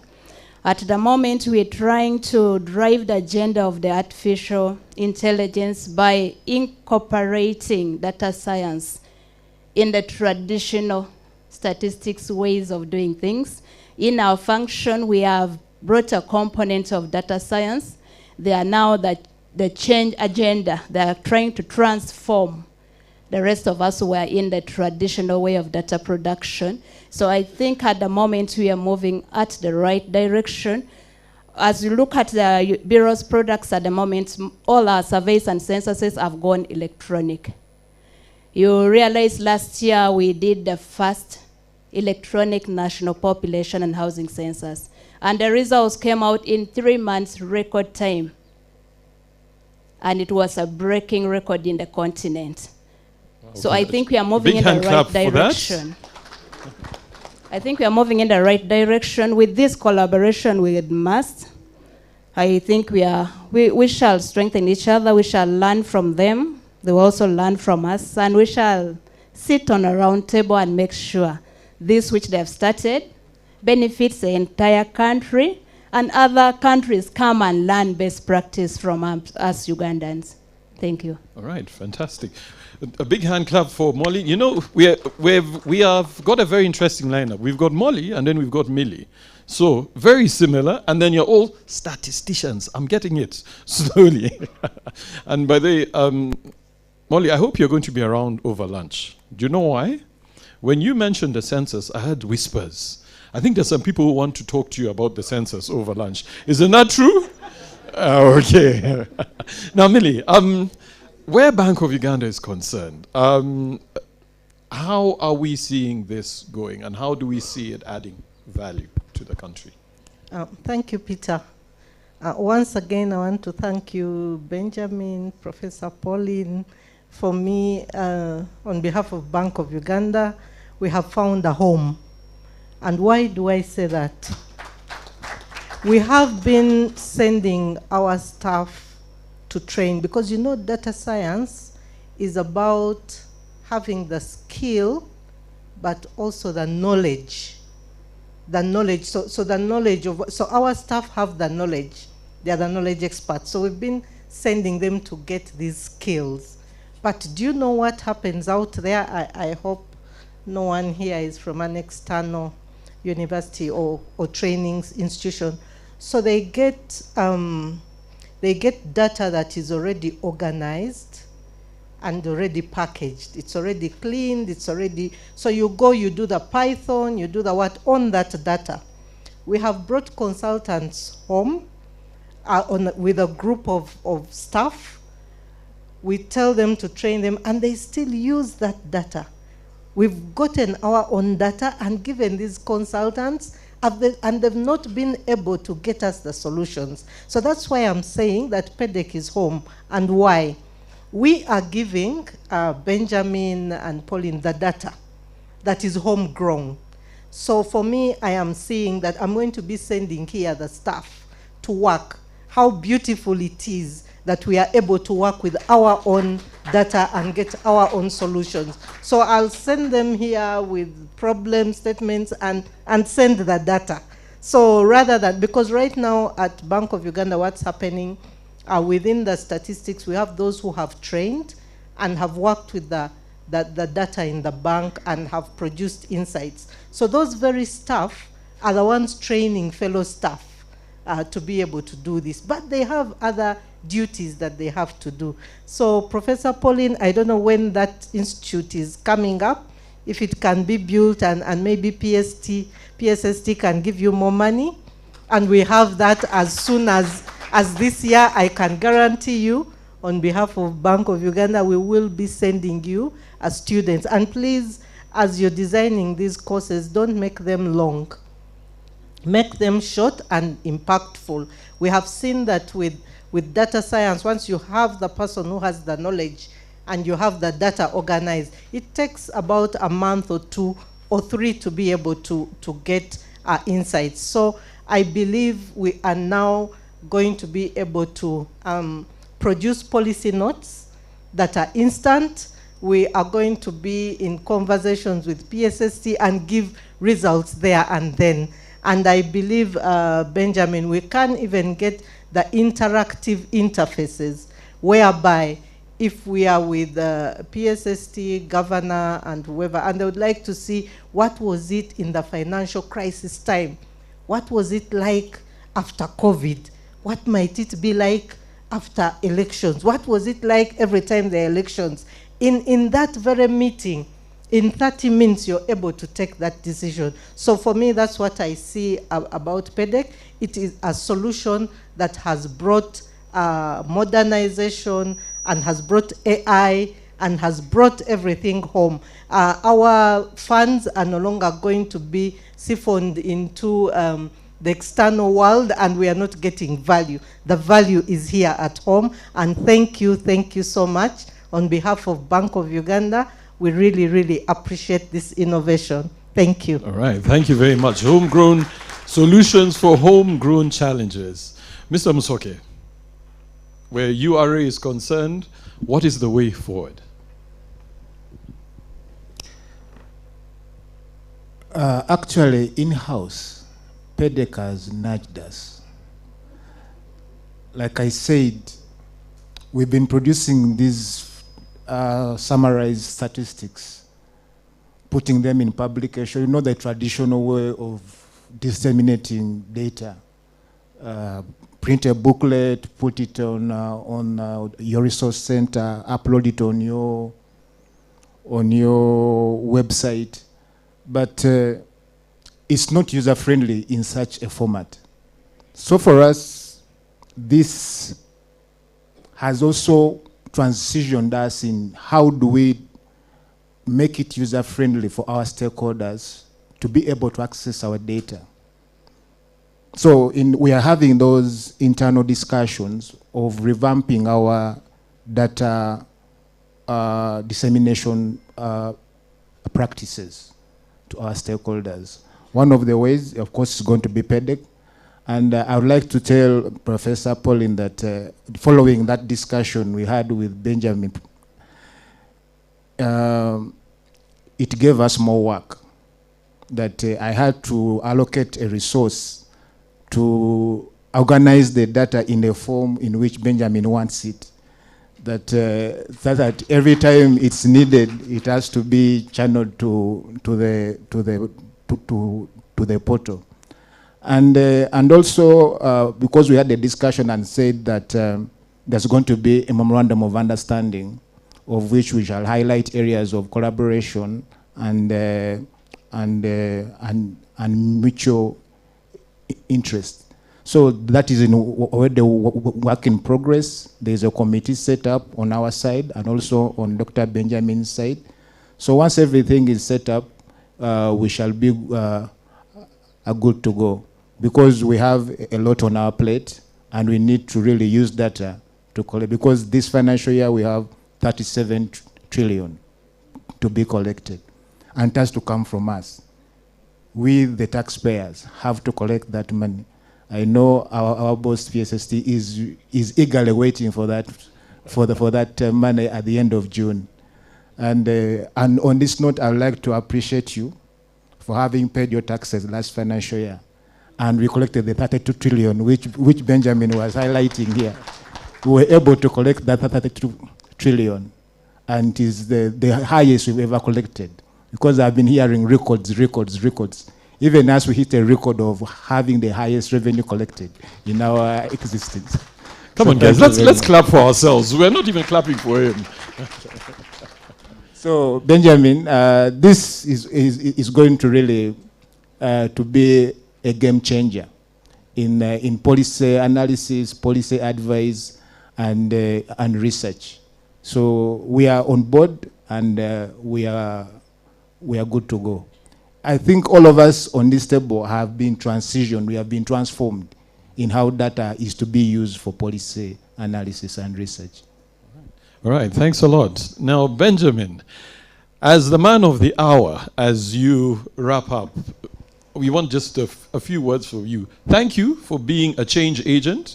Clearly, you've given us a lot to think about, and you've talked a lot about mindset change. And just before you talk, Nicholas, one of the reasons why we didn't clap so much when you thanked us for paying our taxes is people don't know that there are only two things that we are assured of in this life: taxes and death. Thank you. That's it. So when you've paid your taxes, you've done one thing. There's only one thing remaining. So, okay, I didn't mean it that way. Okay. All right, Benjamin, over to you. Thank you. Thank you so much, Peter. Please, before I give my thanks to people who are around, I want to take this opportunity to recognize two people here. There is a gentleman who is the founder of Uganda University. That gentleman supported my education indirectly. My father is a supplier of uniforms, so he would go to him and say, my children don't have fees. Say, since you are going to supply me with uniform, please have this check. That man would do, is growing, is an old man, but when I called upon him, he said, for your sake, I will come there. And the biggest thing is his MC by clan, you know. Mzee, please stand up for recognition.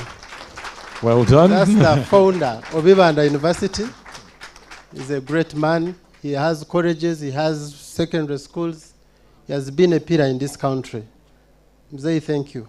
There is another gentleman who is also my teacher, and this man has taught me trade. He introduced me to the world of consultancy, and that is Dr. Rudahirana Nicodemus. He drove from Kampala this morning to come and see what is my son doing.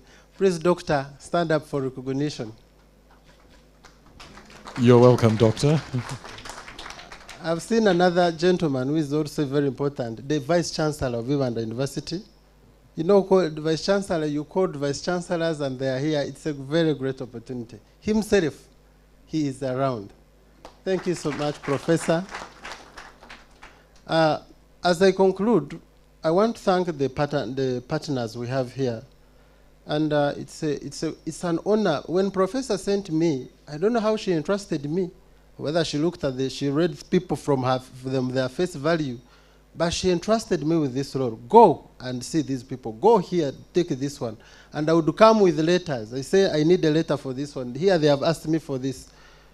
They supported me. She was there for me, and I don't know why ladies are the ones who normally lead in this thing. They are mothers. Thank you so much, Professor. I want to thank my faculty, thank my department, the people who are here, those who laid the foundation for us, and we are standing on it. Thank you so much, as we wait to hear from our PSST. All right, thank you very much, ladies and gentlemen. This has been your panel. I want to hand back to Angela, but before we do that, let's give our panel a big round of applause. You can be able now to take your seat. Oh, sorry, no, we still need you here. So I'm going to hand over back to Angela. But as Angela comes out, PSST, I have one question that I would really love you to touch on during your remarks. Is there a chance that Uganda's economy is bigger than we think it is, owing to the fact that there's still a lot of undocumented data outside there? Over to you, Angela.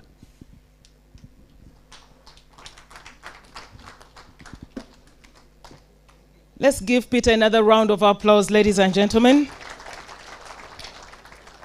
Peter has a program that is called Men, and he talks men talk, and the voice goes men. At this moment, ladies and gentlemen, allow me, in a feminine voice, invite the Vice Chancellor and the PSST to take back their position. And who is putting me on the screen? And I will request my ushers to put back the tags of the Vice Chancellor and PSST. I invite ushers to do the next tape I had requested them to do. Vice Chancellor, please lead the PSST. As protocol demands, even Moses could not do what he was told. He said, someone bigger is coming. to announce. So, ladies and gentlemen, allow me, as we welcome and thank the PSST for coming and honoring this, allow me also to welcome and recognize the steering committee. I had recognized them earlier, but in a special way, we have been informed that postgraduate students from Bishop Stewart University have come through. Please stand up for recognition. Postgraduate students in economics. And the ones from MUST, Dr. Benjamin had introduced them. We do welcome and recognize the director of the Institute for Tropical Forests and Conservation. PSST, this is a branch of MUST. Dr. Babasa, please stand up for recognition. Dennis Babasa. We have an Institute of Tropical Forests and Conservation where we think about nature and conservation, and that is the director. Ladies and gentlemen, protocol deserves that the Vice Chancellor invites the chief guest to come and address the congregation. Professor Pauline.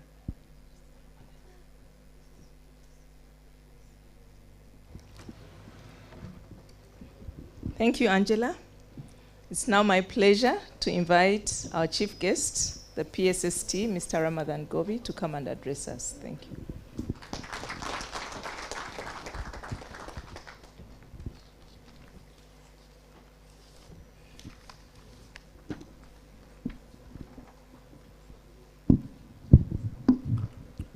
Thank you. Thank you very much. The Vice Chancellor of this university, Professor Pauline Byakiika, Kibwika, the Deputy Vice Chancellors for Academics and for Finance and Administration, and all the MUST fraternity here. I understand there are a number of big people in this audience, professors from the sister universities. We have government, very senior government officers. We have my former teacher is also here. I didn't know. Dr. Nick, I'm glad to see you. That one taught me economics in Makerere.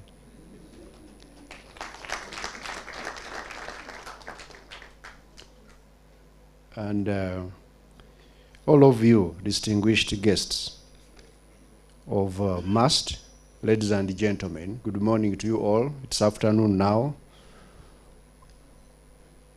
It's a pleasure for me to join you today in marking yet another great milestone in the life of Mbarara University of Science and Technology, under the theme that is at the heart of competitive economy of Uganda, and that is advancing data-driven policy and economic transformation. I want to congratulate heartily MUST, and in particular Benjamin. Benjamin was my student, as he has told you, and then later we worked together at MUBS for this great achievement and for rising to the leadership challenge of delivering education for a better tomorrow. As we all know, data is now recognized by most leading businesses and organizations as the new oil. Ernst & Young, a global leader in audit business, notes that investing in data governance is key to safeguarding reputation, avoiding costly mistakes, and securing a competitive edge. And a wise man once said, if we have data, let's look at data. If all we have are opinions, then let's go with mine.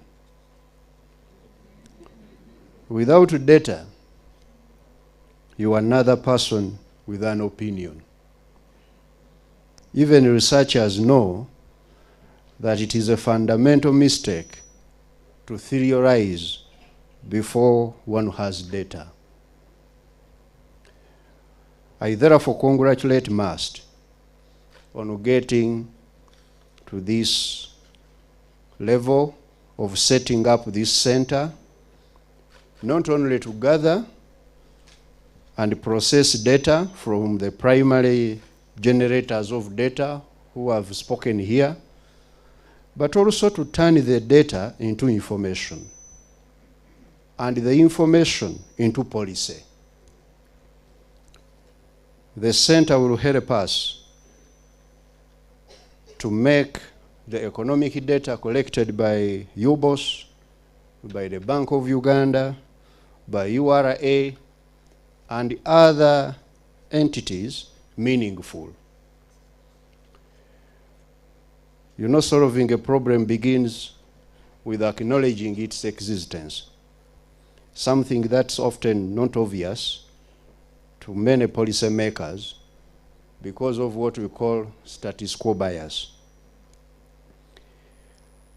When data comes into the picture, it unifies our viewpoints as well as our thought processes. In order to build strong strategic partnerships that I've had the panel talking about with the knowledge institutions like MUST, as well as thought leaders, government has set out to increase investment in R&D to at least 1% of GDP by 2030. We would want to work with the institutions like MUST that are standing out of the crowd so that we can get more and more granular data as well as big data. We are talking of highly detailed and specific data, which is very, very important for improved decision making and reducing bias. I want to tell you, I've personally been not very comfortable in the past of the way we do policy making and decision making in the country. Based on opinions, people put up a hand and they say, in my opinion, we should increase the budget of this. In my opinion, for Uganda to develop, this must be done. Ah, your opinion. So I'm so glad that MUST is now helping us to add on what others are doing. We have a number of institutions, EPRC, the Economic Policy Research Center at Makerere. They are doing some work on policy based on evidence, policy making, and guidance. We have at MUBS the Economic Forum, which we started there in 2011, but now MUST has come on board in a big way and a different way. I congratulate you.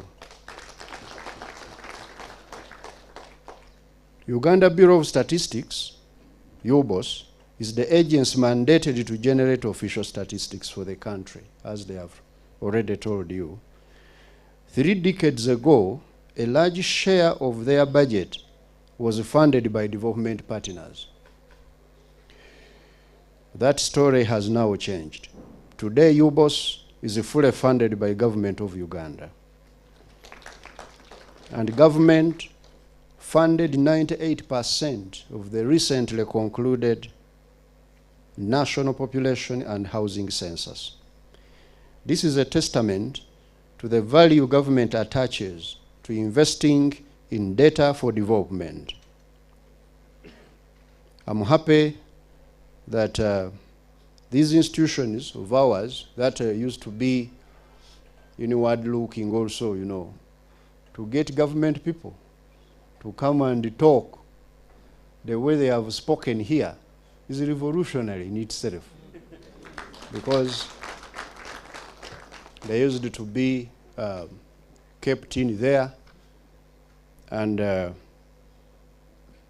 being told that, you know, government data is a secret, is confidential. What is confidential? With the exception of, you know, one time I remember we were with the president some time back, some years back, about 15 years ago. And he wanted some data. We were doing some analysis on something. And he called the former ED of UBOS. And the ED, of course, we couldn't hear what they are speaking in the phone. But then the president said, "Oh, you mean the data you collect about Ugandans is confidential?" What is confidential there? That somebody has a grassy thatched house, that then later I said, you know, they have said we can't get their data because it is confidential. People will know that someone has not one wife, but two, and stuff and stuff and stuff. So we are supposed to break some of those boundaries without necessarily taking away the ethical requirements of data. Because what is going to be reported, what you report, is not the other nuances, the other facts, but the results which we need to use to inform policy, to help those very people whose confidentiality you are protecting. And I think that's what the teams now are committing to do. I'm also happy that some of these organizations of government have started collecting high-frequency data. Like UBOS has told you, they are carrying out now, they are going to start carrying out labor surveys. Regular. When I became Secretary of Treasury, my first question I asked, where is the data on the number of jobs created last month? It wasn't there. And I challenged the ED of UBOS to go in our top management. So we shall be able to know how many jobs have been created every quarter in Uganda, how many jobs have been destroyed, in which sectors. And this helps to inform us so that we don't invest your tax revenue, the man is talking about, blindly, but we invest it where we are assured of results. I'm also want to, I think, to suggest that this partnership you are working on with these academic institutions, in particular now that MUST has come out to do certain things, look at, I'm now talking to URA and UBOS. How do you strengthen export data? Export data. We believe there is a gap there. Because you know, data on this trade is mainly captured by URA. But URA does not collect tax from exporters. They collect tax from importers. So they don't have enough incentive to collect this data on exports. And the UBOS also works with URA to put together the export data. So they are relying on, we suspect, data which is not fully constituted. So I would want you to use these partnerships, and people who have some more time to think through things like a Benjamin. You can see the energy of Benjamin and his team here. They have time to think through these things. You work with them, and we see how we can improve these areas. Recently, we were having negotiations with the United States of America. Now, in America, they are saying their data they have there is showing that they have a trade deficit with us. But also the data we have here shows that we have a trade deficit with the US. So we are there seated, the two of us. The ambassador is telling me, PSST, already you are taking a lot of money from us. I say, please look, you are taking a lot from us. We both agreed that both of us, we are not collecting the export data very well. And actually we agreed that we are going to rely on each of us the import data of the other, because that's where the emphasis is put. So the US will give us, and we also give them from URA. Because URA tracks very well the imports from the US, and it gives us the data. The US also, they track very well the imports from Uganda to them. So this is an area I think we should work on. And I think that goes in line also with, where is Peter? Peter asked me a question. Is there a chance that Uganda's economy could be larger than reported? Of course, as you know, we carry out usually GDP rebase exercises. UBOS is about to do one, to rebase, and we see.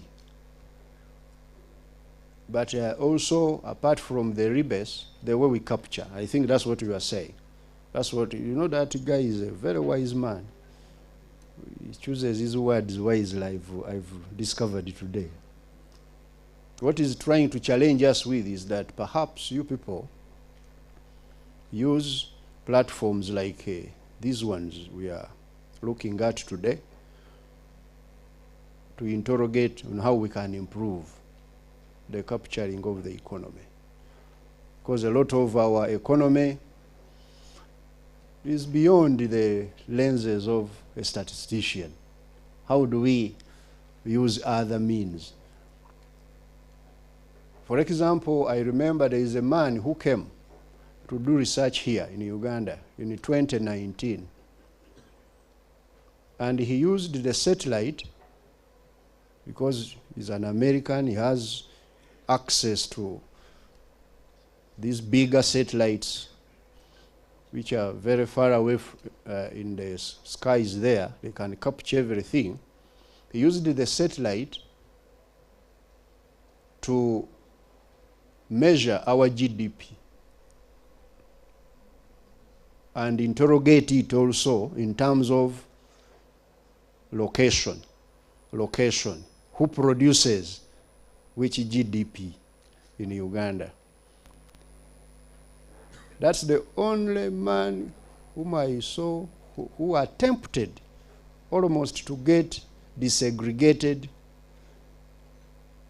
GDP of Uganda in terms of, for example, the locations. And he concluded that whereas Uganda was still not yet in middle income, about 70 districts in Uganda were already in middle income.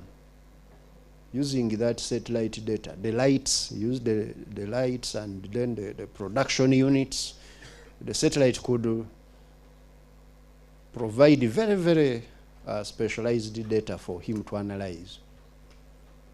So if we have now people who can use AI and so on, good enough. Let us work with them.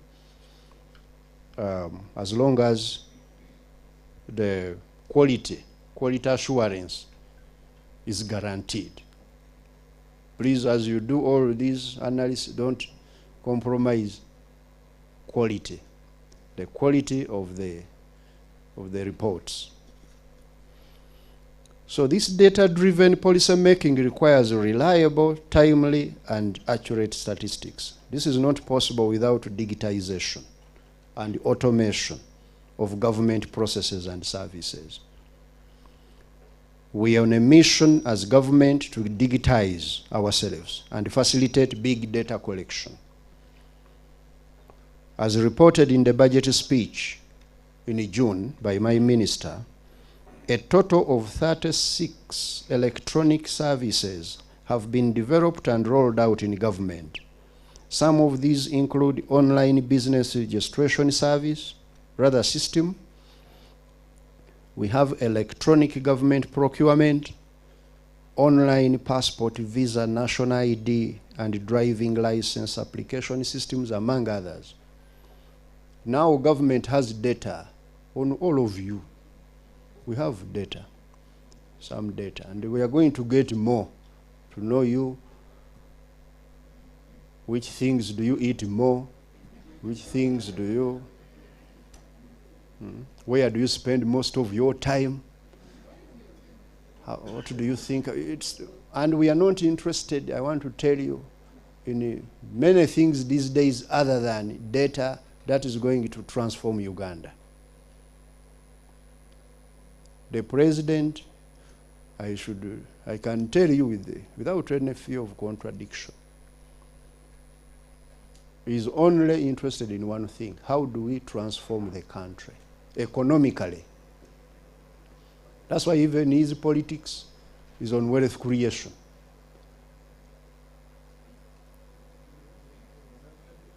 We have been listening to his speeches in the past 5 years. Remind me of a speech he has given without talking about wealth creation, monetization of the economy, ensuring that we get more Ugandans into the formal businesses. That's what we are interested in. So this big data is going to be used to inform how do we best, transform the country. And please take advantage of all of these databases we are creating for research and policy. That's why I'm so happy to be here today. I can't conclude without reminding you about the 10-fold growth strategy. Uganda is on a mission, ladies and gentlemen, to build a $500 billion economy. Before we die, those of us who are here, we need to see an economy which is different from the one we were born in. We have seen it ever since we were born. And this is possible, because we have all it takes to build this economy. At the core of this strategy is creation of a knowledge economy that is productivity-centered and technology-enabled. Through evidence-based analysis, the government identified 4 anchor areas, which already I had the presenters talk about. The ATMs. The ATMs. We all know what an ATM is. ATM. If you have a bank account, ATM, at least we know ATM machine. That is automated teller machine. But still we add on machine. We call them, I'm going to the ATM machine. The ATM is already having a machine, but you add on the machine to emphasize it. What does ATM do? Minting money. You put in the card, you press your code, it gives you money. You can only get money from ATM if you have deposited it there before. Don't expect to to get money from where you haven't invested or deposited. So these ATMs, they are the areas government has identified as the 4 key areas where we stand a chance if we invested a little bit more and in a more deliberate and intentional and nuanced way, we stand a chance to transform Uganda much faster. Agro-industrialization. The communication director talked about this land being a land of milk and honey. How do we turn this milk and honey into further tertiary products other than the shabwe? The shabwe is good, but there are other tertiary products we need to get out of the milk. That's agro-industrialization. We have identified about 7 value chains where we are saying if we invested well in them, we can get $20 billion per year as an economy. And these numbers are not just gotten from the head or by looking in the roof.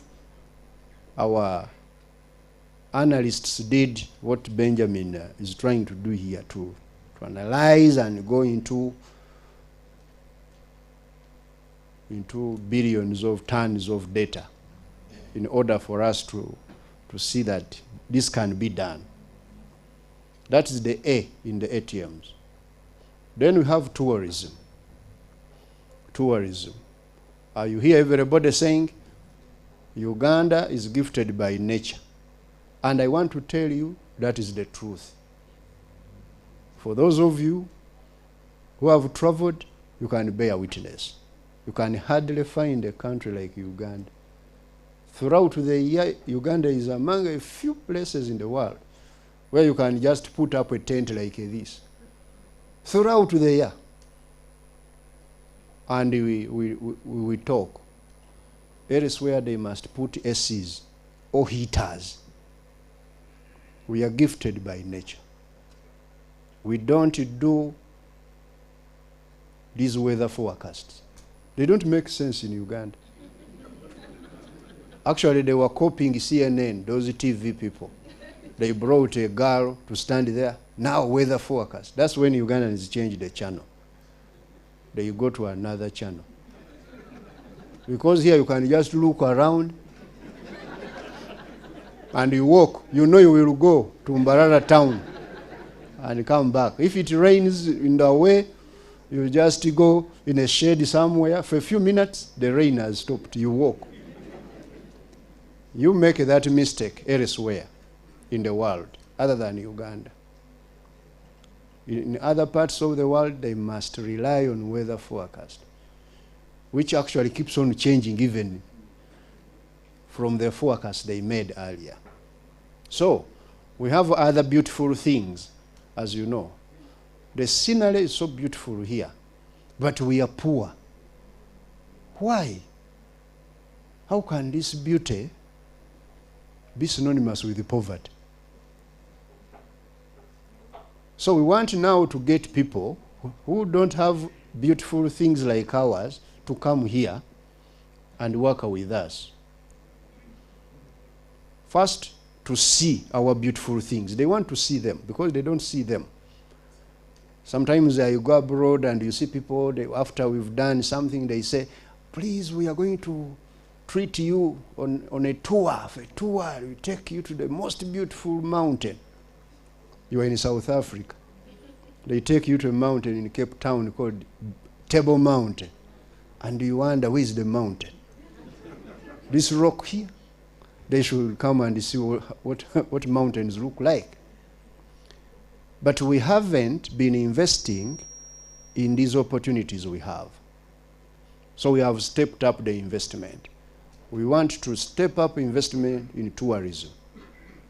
This year, we have given money to Uganda Tourism Board to, first of all, brand Uganda and market it. A total of about 25 billion shillings. Just to brand and market. So you are going to see our country a little bit more on CNN, on the internet, you know, on this social media. Instead of being on TikTok to abuse each other, let us be on TikTok to market the country. And then those tourists come. Whenever they come, they bring money. Now they are bringing us $1.5 billion a year. The potential we see in tourism is $50 billion. By 2040, we are having that target. And we have a schedule on how we are going to increase it until we hit it. Then the aim is the minerals. Uganda has a lot of minerals. We actually have minerals in almost all of minerals in some quantities, except diamonds. We have not yet discovered diamonds in Uganda. But most of these other minerals, we have them. We even have uranium, and lithium,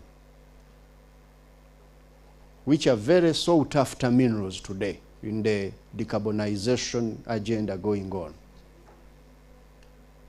So we can now build electric vehicles using our own resources. Those batteries now, that's what they are looking for. Who has lithium? Let alone these others we know, gold and so on. So we are quantifying these minerals, and we have identified about 4 first value chains we want to start with: iron ore, gold, copper and cobalt, and tin. And we add value to these minerals. His Excellency the President stopped export of raw minerals, the ore.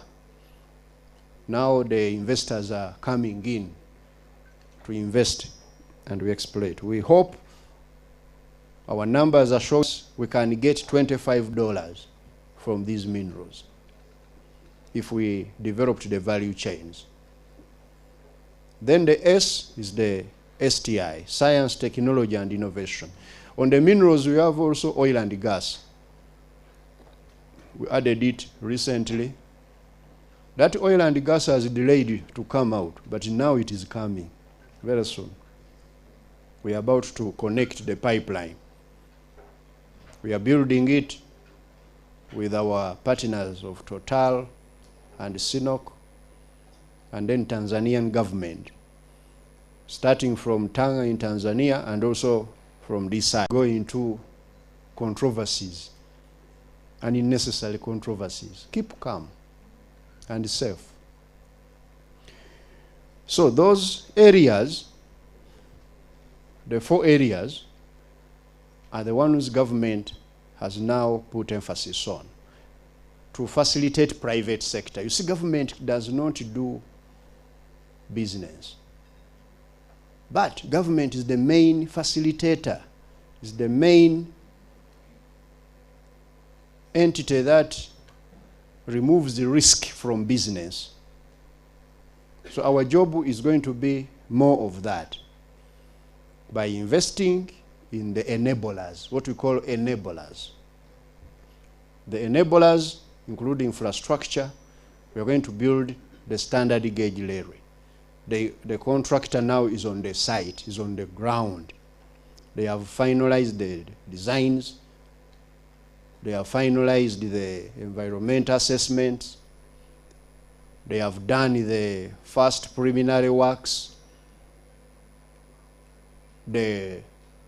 Some of the machinery is already at high sea, coming in high sea.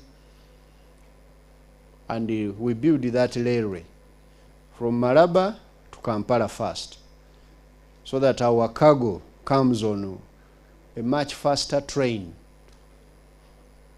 You know, we have that Uganda railway you studied in history, when the lions used to eat the Indian coolies. that railway is there but not very efficient. That's why the traders leave it there and they hire trucks to bring the goods.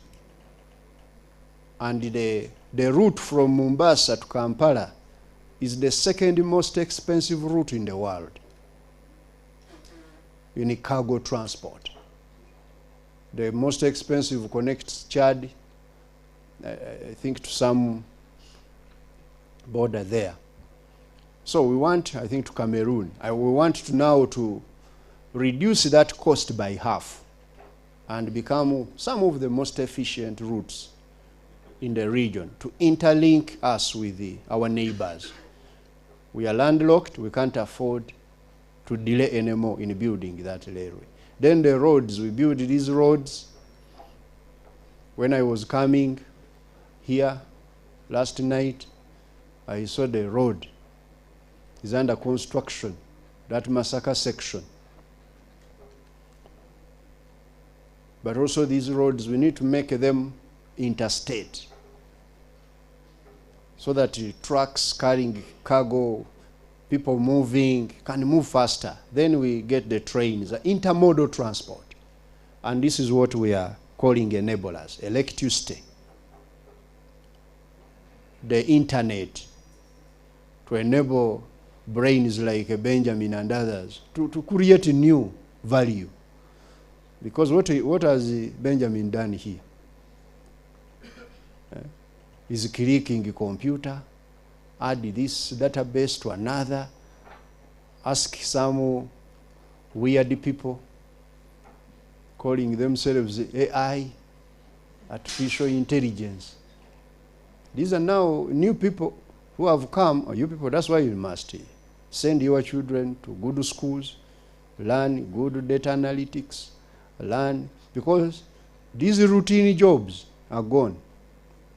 That is, somebody is going to go to a factory to lift things. No, those ones are not there. The machines now are doing them.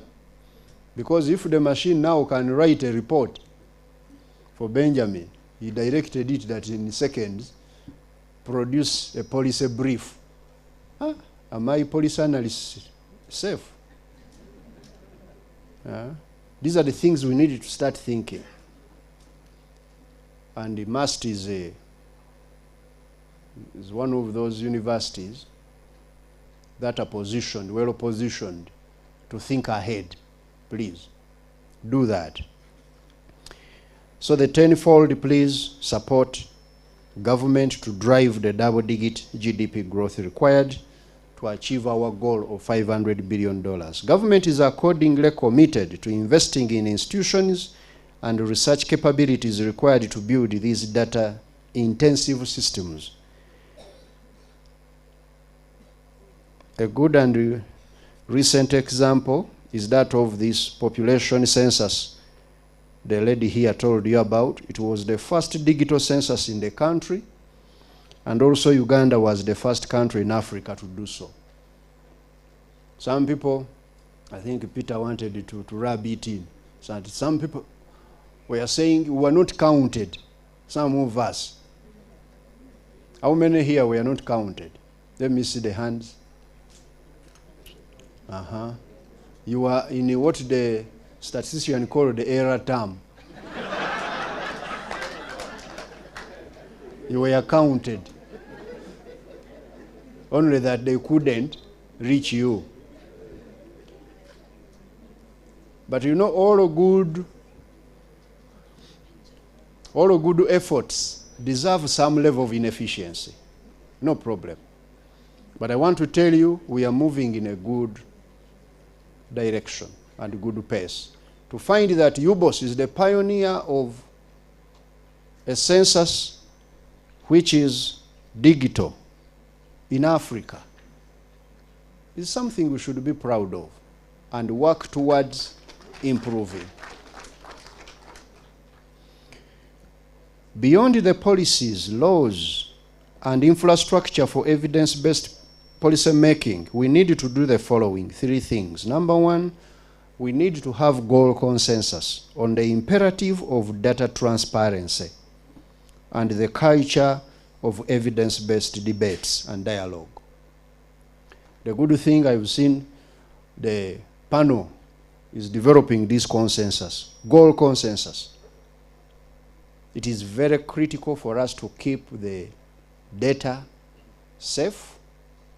I don't want to hear in the future that a Ugandan somewhere is suing URA for exposing their secrets, or is suing U-Boss. That one should be there.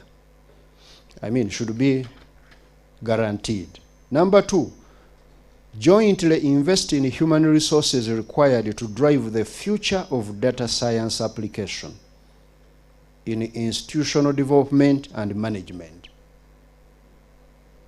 We need to invest in a partnership here so that we can be able to have the necessary human resource to drive these data science applications. Number 3, incentivize champions of evidence-based decision-making and penalize those that abuse the same.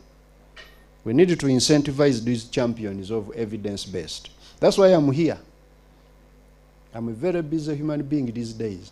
Sometimes I don't know what is going on in this world. I want to tell you. I forget whether it is morning or evening or what. Very busy. But I said I must be in Mbarara to incentivize MUST to build this. Please do the same. When MUST approached us to invest in this center, we agreed on the following results this financial year. You know, I keep record. We agreed that MUST is going to deliver the following results. Number 1, a launch of the Policy and Economic Data Center. That's number 1. Number 2, creation of one comprehensive data repository, what we call a data bank. Number 3, generation of 4 policy briefs. The man told me that now you can produce it in, is it in 1 hour? But the whole year, his task is to produce 4 key policy briefs. Maybe these ones, we need to revise them. Number 4, publication of 3 magazines. Number 5, collection of 136 data sets from districts in 4 regions, administrative data. And number 6, signing of 2 memoranda of understanding to promote this center. I am happy to observe that MUST is exhibiting strong accountability habits. Today's launch is implementation of the first deliverable, but also, I'm sure, part of the second and the 6th. This is what I referred to as accountability with results. When I took this job, I said, I want to see accountability, not on paper. That somebody writes on paper, oh, we have built so many boreholes in Ikazo and in Mbarara. And they send it to the office of the Prime Minister. They compile into a big book that this is the accountability of government of Uganda. But when you come to Kazo, the boreholes are not there, or they are not bringing water. We want accountability with results. I am happy that MUST is exhibiting some of these habits. In conclusion, ladies and gentlemen, I wish to pledge my support and that of the Ministry of Finance planning and economic development, to innovators and leaders in the value chain of evidence-based policy analysis. I also wish to call upon the media, these ones here, the paparazzi, the media to play an exemplary role in fostering a societal culture that celebrates public debate and discussions that are based on facts and not emotions and sensation. Please, media, from today you can see these institutions of higher learning are generating these facts. When those people you love to quote are telling you certain things, ask them, where is the evidence? Where do you get this? Or search the alternative also, for the alternative, such that Ugandans are informed of things that have really happened, that are factual. That way we shall develop our country. Our country has a lot of what we call misinformation and disinformation. Someone tells you that half of the budget of Uganda is going to be spent on State House. Someone stands there and he tells people, and the media reports, they write a headline. Another one reported, government is spending 300 billion on special meals eaten by ministers and so on. Doesn't know that the terminology special meals, these accountants who do what they call a chart of accounts. And it's a global chart of accounts, because Uganda, you are not an island. You have to be compared by others. So we have what we call an international chart of accounts. They define special meals as meals given to military, police, and in hospitals. Now somebody said, Ugandans are going to pay tax for the Ramadans of this world to eat special meals. I think of, I don't know which meals, of salmons and so on. So please, media, I call upon you. I want to use this opportunity where evidence is the evidence-based things are the talk of the day, to also play an exemplary role by fostering a new culture in Uganda, a culture of only people talking and reporting factual things based on evidence. I want to assure you that government will continue to prioritize investment in a science-led economy, and institutions like MUST that make such an economy possible are going to be among the beneficiaries. I thank you very much.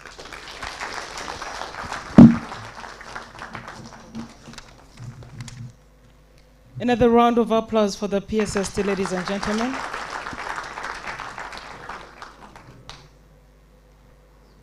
At this moment, I would request our chief guest to, he's going to launch the PEDC. Ladies and gentlemen, where I come from, the men take the lead in everything, even diseases. Why are you laughing? It so happens that in Buganda, even the diseases are not called na, they are called senyega, not nanyega.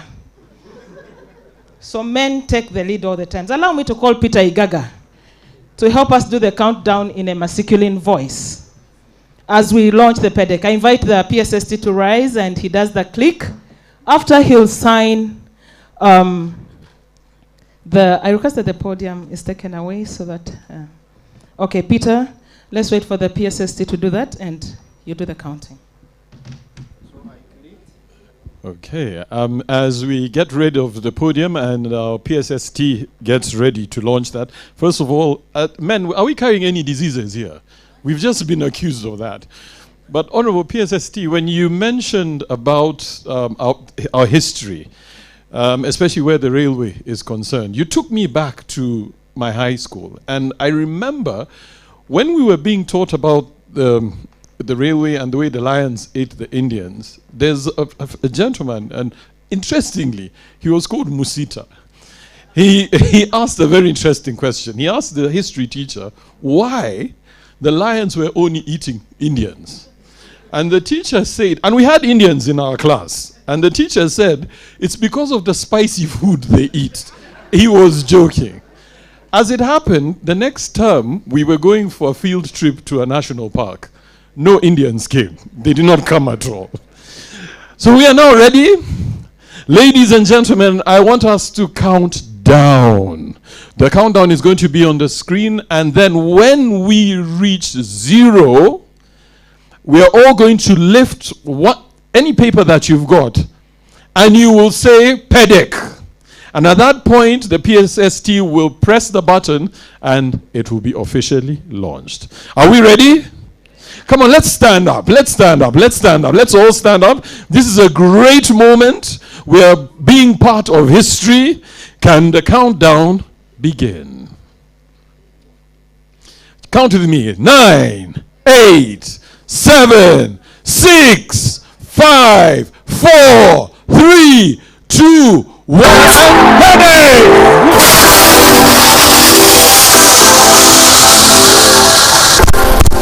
So it is official. Now PSSP, we're going to ask you kindly come and sign. This is generous.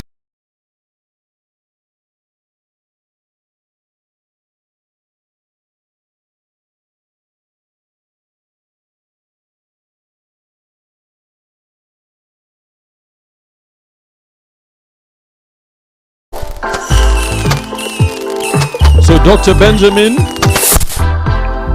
we'll also need you here, because now the baby is born.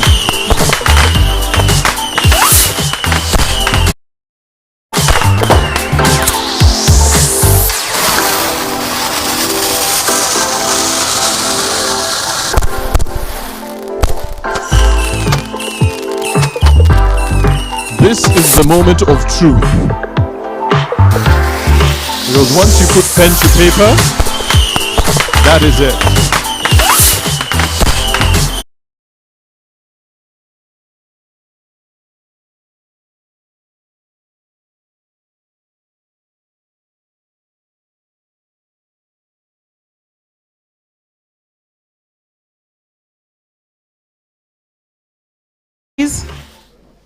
And Dr. Kisaka, please, come and give the signature of the PEDC launch. Mr. US, please come and do the signature, and we're leading to the other. It will be unfair for the other vice chancellors not to sign. The vice chancellors here present and the representatives, please take the honor to sign on behalf of us. And the rest of us, we can sign the program. It's okay, you'll have signed PEDC. Oh, the gender balance, oh my God. Oh, we need a lady there. Professor Rohrer. Please represent the ladies. You're not a vice chancellor, but you're a lady. Dr. Murembe, come and represent the ladies. The academic registrar is an icon of ladies. Please come and sign.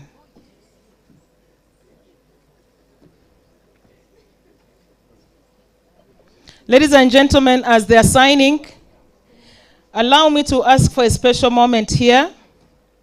I recognize and welcome the leader of the academic staff, Dr. Emmanuel Munyarugero. I invite you to have a handshake with the PSST. Please come and have a handshake. There's a reason why. Please clap for him as he's coming. Cameraman, I need this photo. PSST and Munyarugero. Please clap for him. Munyarugero is the leader of academic staff. We shall tell you more about him in camera. Please have a handshake. That photo I'll frame myself. The PSS told him, you want money? It will be unfair not to invite Benjamin's parents to come and take the honor, to have a handshake with the PSST and also a signature on what your son has inducted.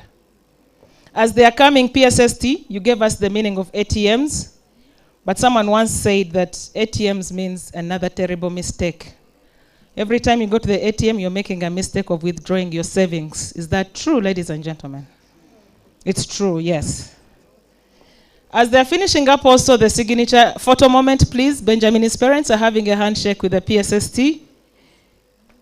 Thank you so much, Mama and Papa, for coming.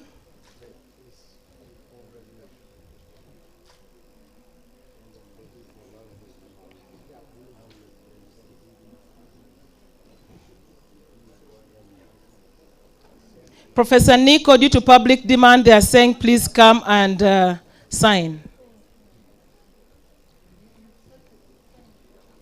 Our PSST, the students are well represented by their guild president. And when I mention his name, they have to clap for me. He's called Mr. Lake Rabuturumba. So Rabuturumba, come and have a handshake with the PSST. Please clap for me. That name is not easy. That's our guild president. Photo moment, Benjamin. Mr. Rabuturumba won the election by far. And I don't know why he got that name, yet he's a young man. It must be his grandfather's name. Don't ask for money. We've asked for money already. The students are okay. The students' welfare is good. Yes, Mr. PSST, we want Mr. PSST, we want Momana students. We need a bus. Don't say those problems there. We've already said them. Thank you so much.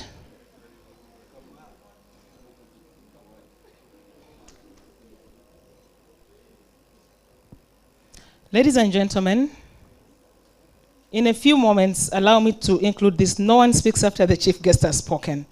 Allow me to invite the person representing UBOS, Mr. Chan, and the university secretary to come forward. Not in a speech, but accountability PSST.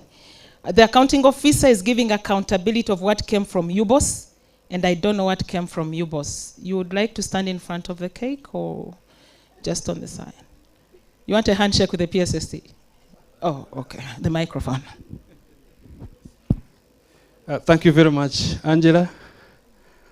Our PSST, Governance Council members present, VC and your management team, my colleagues and our invited guests, I thank you very much for coming to attend this function today. Benjamin, congratulations on this milestone. This is the beginning. Like the PSST has said, we have a number of milestones to reach. We went to his office at the beginning of all this, and he wanted commitment on outputs, and this is one of them. Now, across board, we are running a budget, and it's an output-based budget. So everyone in their area, in their unit, we must show these outputs. The planner reports on them on a quarterly. But I want to assure you that we have a very good team up to the task, and we are going to deliver. I listened to your speech yesterday and the head of service on all the concerns that were raised. I again want to give you the assurance that MUST is in good standing. Thank you very much. On the part of UBOS, thank you for generously giving us tablets to support our research. The VC already talked about it. We received 350 units with the accessories, and they'll be distributed to all the staff to support our research. Thank you very much. For purposes of this event, we will be handing over just 6, 1 to each dean. And I would request that the deans come forward, and as we hand over, the department members should stand up, and the other staff from the different departments.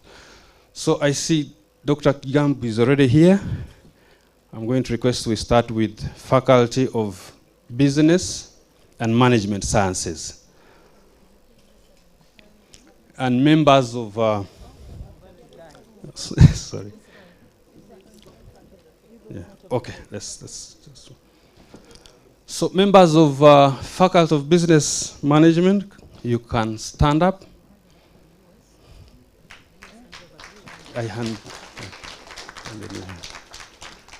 Okay, that's Dr. Kijambu representing Dean Faculty of Business and Management Sciences. And members from the faculty are right there standing. Thank you very much. Next, Dr. John Obongroch, Faculty of Applied Sciences and Technology, our host today.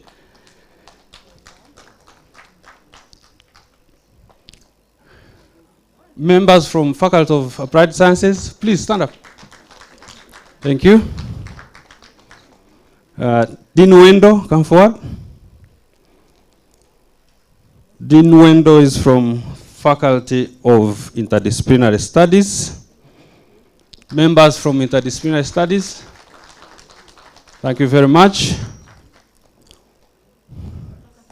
Faculty of Science, where is Olette?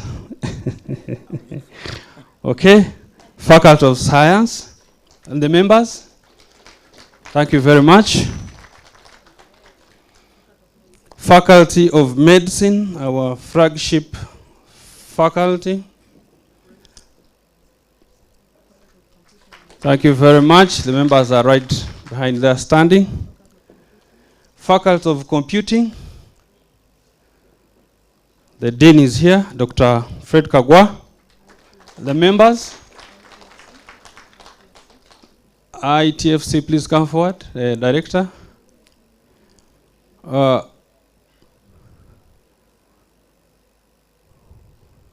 That's Dr. Babasa, our Director, Institute of Tropical Forest and Conservation. Thank you. CITT. Director. Center for Innovation and Technology Transfer.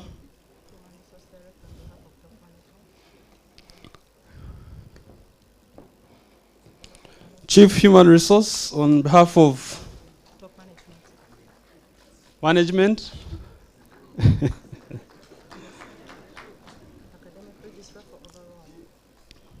Chief.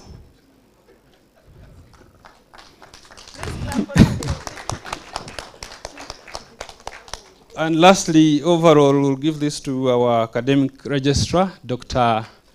Choshava Matha.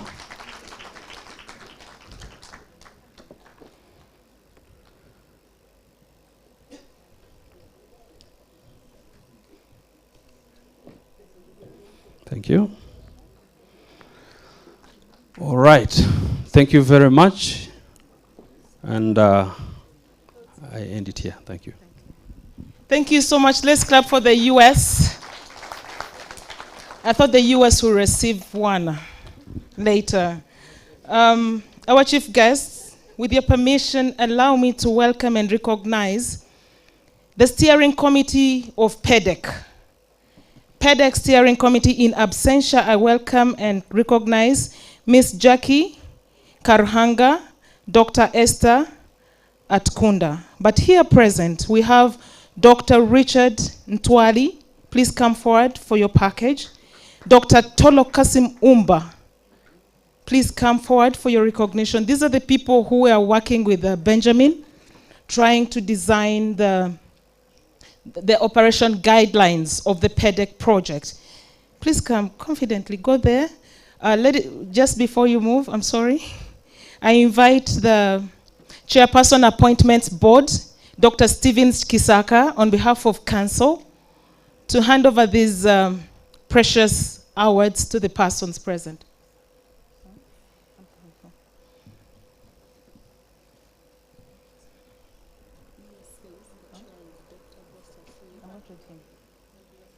Yes, when you receive the award, we have sanitizer. You can have a handshake with the PSST and have a moment. Dr. Bossa, please also come forward. Okay, let's go. Dr. Ntwali, please go first. He's from the PSST. He's from the Faculty of Computing and Informatics. Thank you so much for supporting Dr. Benjamin. Next is Dr. Tolo Umba Kasim. Now, where do I put you? He's from Biotrack, but majorly from the Faculty of Science.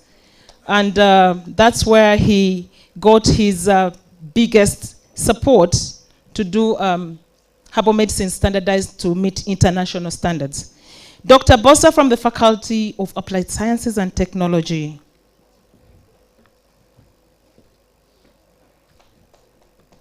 That was a firm handshake. I want to throw down the man.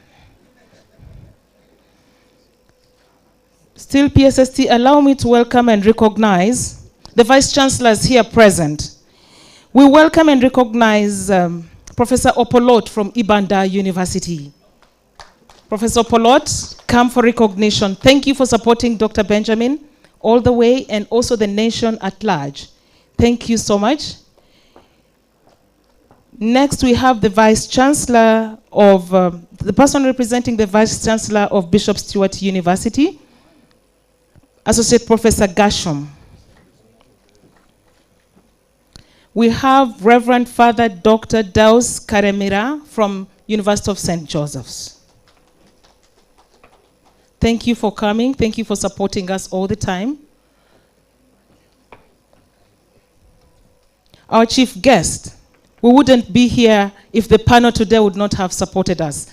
In no specific order, allow me to welcome Uganda Investment Authority, and these are represented by Dr. Robert Chamanywa, who is a master alumnus, and the person on the panel. Please come forward. Yes, Richard.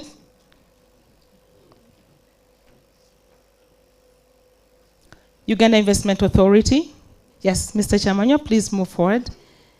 Thank you for investing with the authority.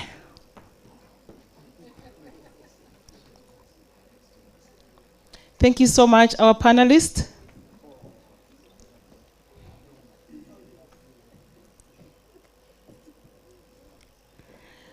Dr. Robert Chamanywa, come back home at least and give a public lecture. As the chair board, maybe the faculty can get free furniture. Deal or no deal?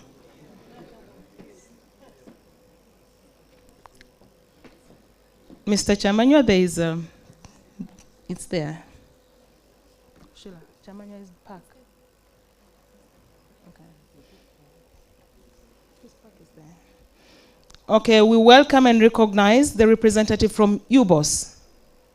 Having given us tablets, it's natural that when the basket comes full, it goes back empty. I mean full again.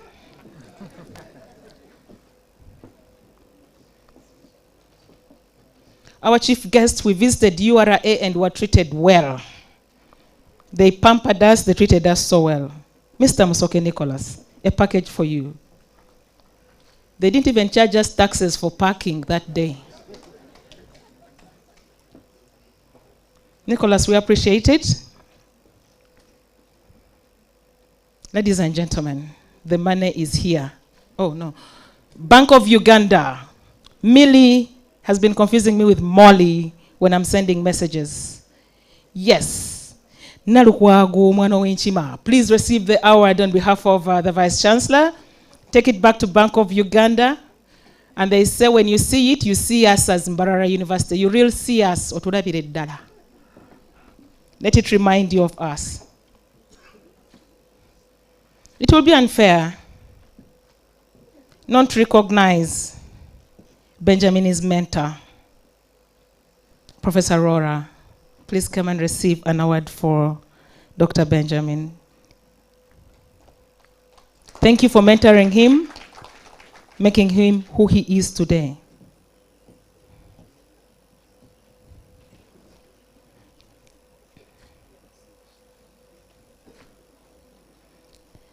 Allow me also to invite Dr. Benjamin Musita to receive a souvenir for what you've started today on the 7th of August.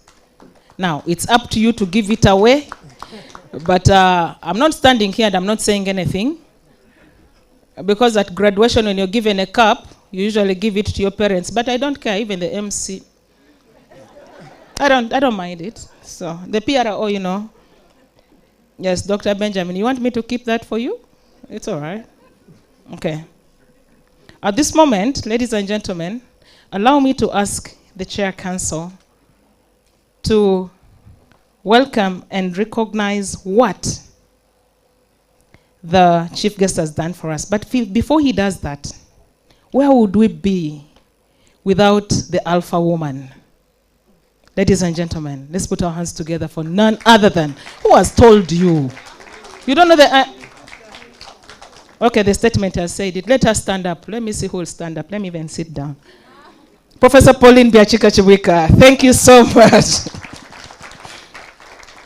Please come and receive.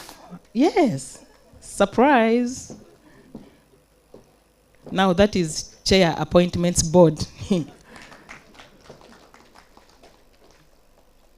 Professor, let me hold that for you in a good way, in a good spirit. Okay, thank you. Allow me. Professor, allow me request you hand over this to the Appointments Board Chair. Not corruption, but just appreciating him to be here as a council member. Appointments Board, guys, clap, banang.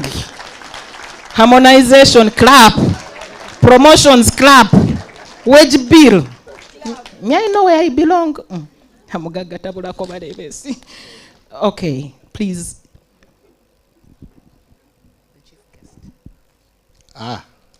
She has just said the chief guest. Dr. Gobi, before I present to you, I think we need to read what is not written and listen to what has not been said. Why are these organizations and agencies and individuals focusing on one goal and speaking one voice? There is something I want to show you here, very interesting. Molly trained Nicholas and sent Nicholas to URA. Nicholas found Molly in URA and asked Molly to go to Bank of Uganda. Miri to go to Bank of Uganda. Richard is from Uganda Investment Authority, but he will tell you his background is STI. And when it came to the University of Science and Technology, he dropped what he was doing to come and connect with his background. And now, Molly, once she prints the money, Miri prints the money, Molly advises PSST on the figures, on where to put the money, and Nicholas will collect and make sure the basket is full, and then Richard will start bringing in people and telling Nicholas, collect from this one, collected from this one. So it's not a mistake that they are speaking the same language. Dr. Gobi, the University of Science and Technology MUST appreciates your actions, your support, and everything that you have done to bring us to where we are now. So by this, we recognize the commitment and support that you have rendered to MUST, and especially the PEDC project. We thank you so much.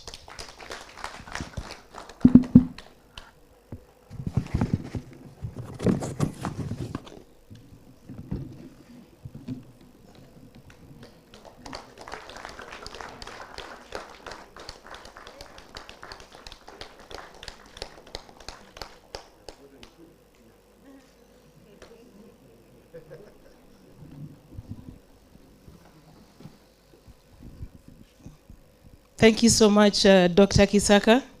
When the PSST saw him, he's like, what are you doing here? You didn't tell us how you're connecting to this panel. Dr. Kisaka, do you want to tell us how you're connecting with the PSST? Huh. I might make a mistake. I still love my job.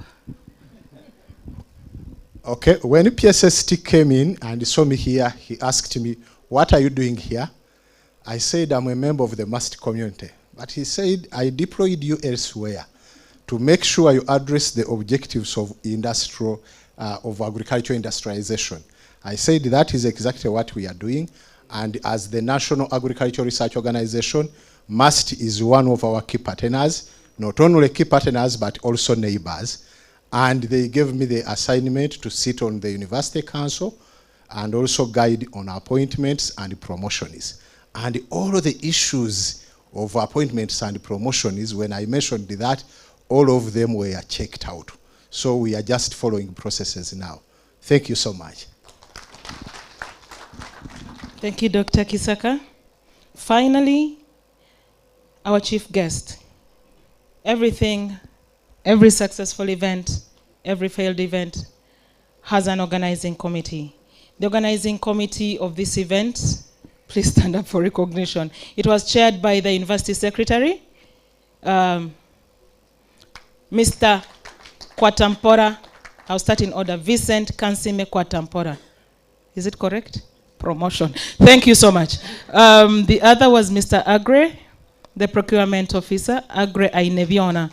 PS Amanyaviona.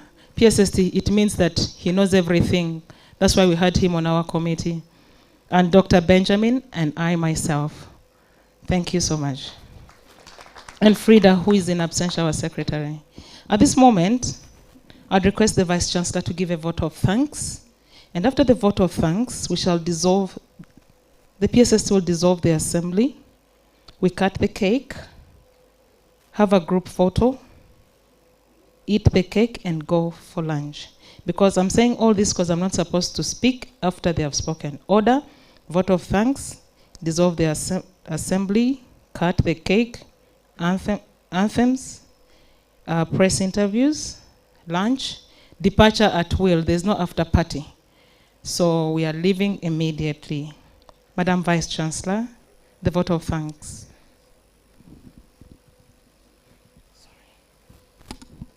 Thank you very much, Angela, our MC. When you have Amanyaviona on top management, Amanyaviona knows everything. It is good that we also have Kwatampora. Because Amanyaviona will take us at a very high speed, and Kwatampora will tell us, slow down, slow down. The guidelines tell you to do this. So we are in very safe hands. Thank you very much.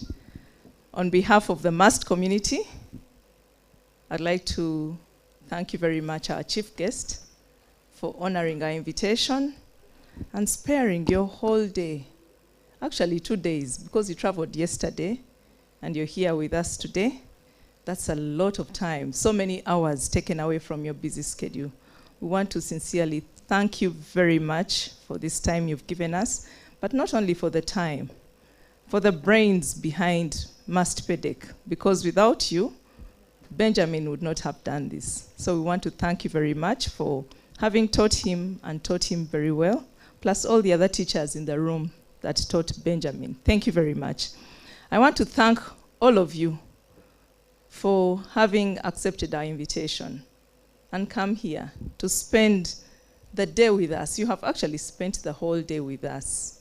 Thank you very much. In all your respective capacities, those who have come from other universities, from the different agencies here, from the local government, and all of you staff and students of MUST and the community at large. Thank you very much. A special thank you to Peter Igaga. Thank you very much, Peter, for moderating our panel discussion. You actually provoked them to give us much more information than we knew. Thank you very much. And with those few words, I hand back to Angela to lead us to lunch. Thank you so much. Okay, sorry, we haven't cut the cake. Angela, is chief guest going to dissolve before we eat the cake? Okay, so can we cut the cake? So I hand back the microphone to you so that we can have the cake. Yes, ladies and gentlemen, it's cake cutting. That means celebration. I invite the panelists. Please come. And the guild president. Please don't talk bad about us to the students that we ate cake on you. Come and have cake with us. Chief guest, the honor. We usually have flower girls at the cake cutting. Let me identify one. I saw one from FIS. Sarah Nabachwa, the vote has fallen on you. A flower girl without a flower, and please come and cut the cake. The men are so many in this cake. Sarah, we're only waiting for you. Brisk walk. Let's hold the knife. No, the PSST holds the knife and we hold hands towards that. Don't cut him, accountability. In 3. Oh, Peter, do you want to cow? 3, 2, 1. Smile. 0. Pem, pem, pem, pem, pem, pem. Hey, okay. There's a song I thought I would sing. Thank you, that's ceremonial. I invite the ushers to take away the cake. We do a group photo. They dissolve the assembly and we do the group photo. Let's take our positions.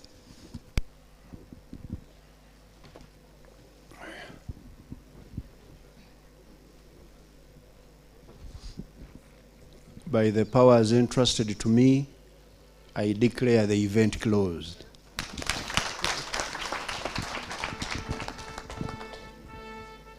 Let's rise for the anthems, please.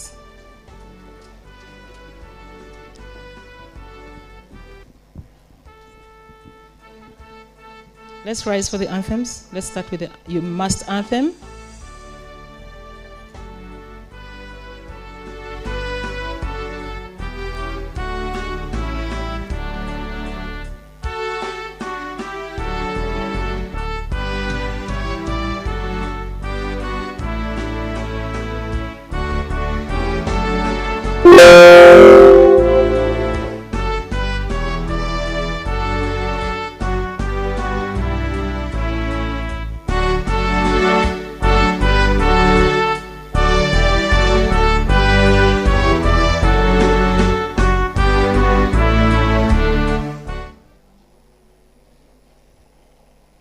East African anthem, please.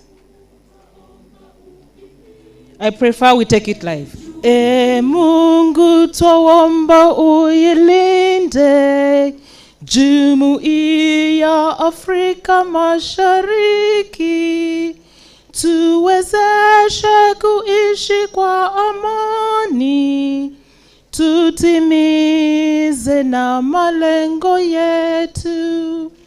Jumuiya yetu sote tuilinde, tuajibike, tuimarike. Umoja wetu ni nguzo yetu, idumu jumuiya yetu. O Uganda, may God uphold thee. We lay our future in thy hands. United, free for liberty, together we'll always stand.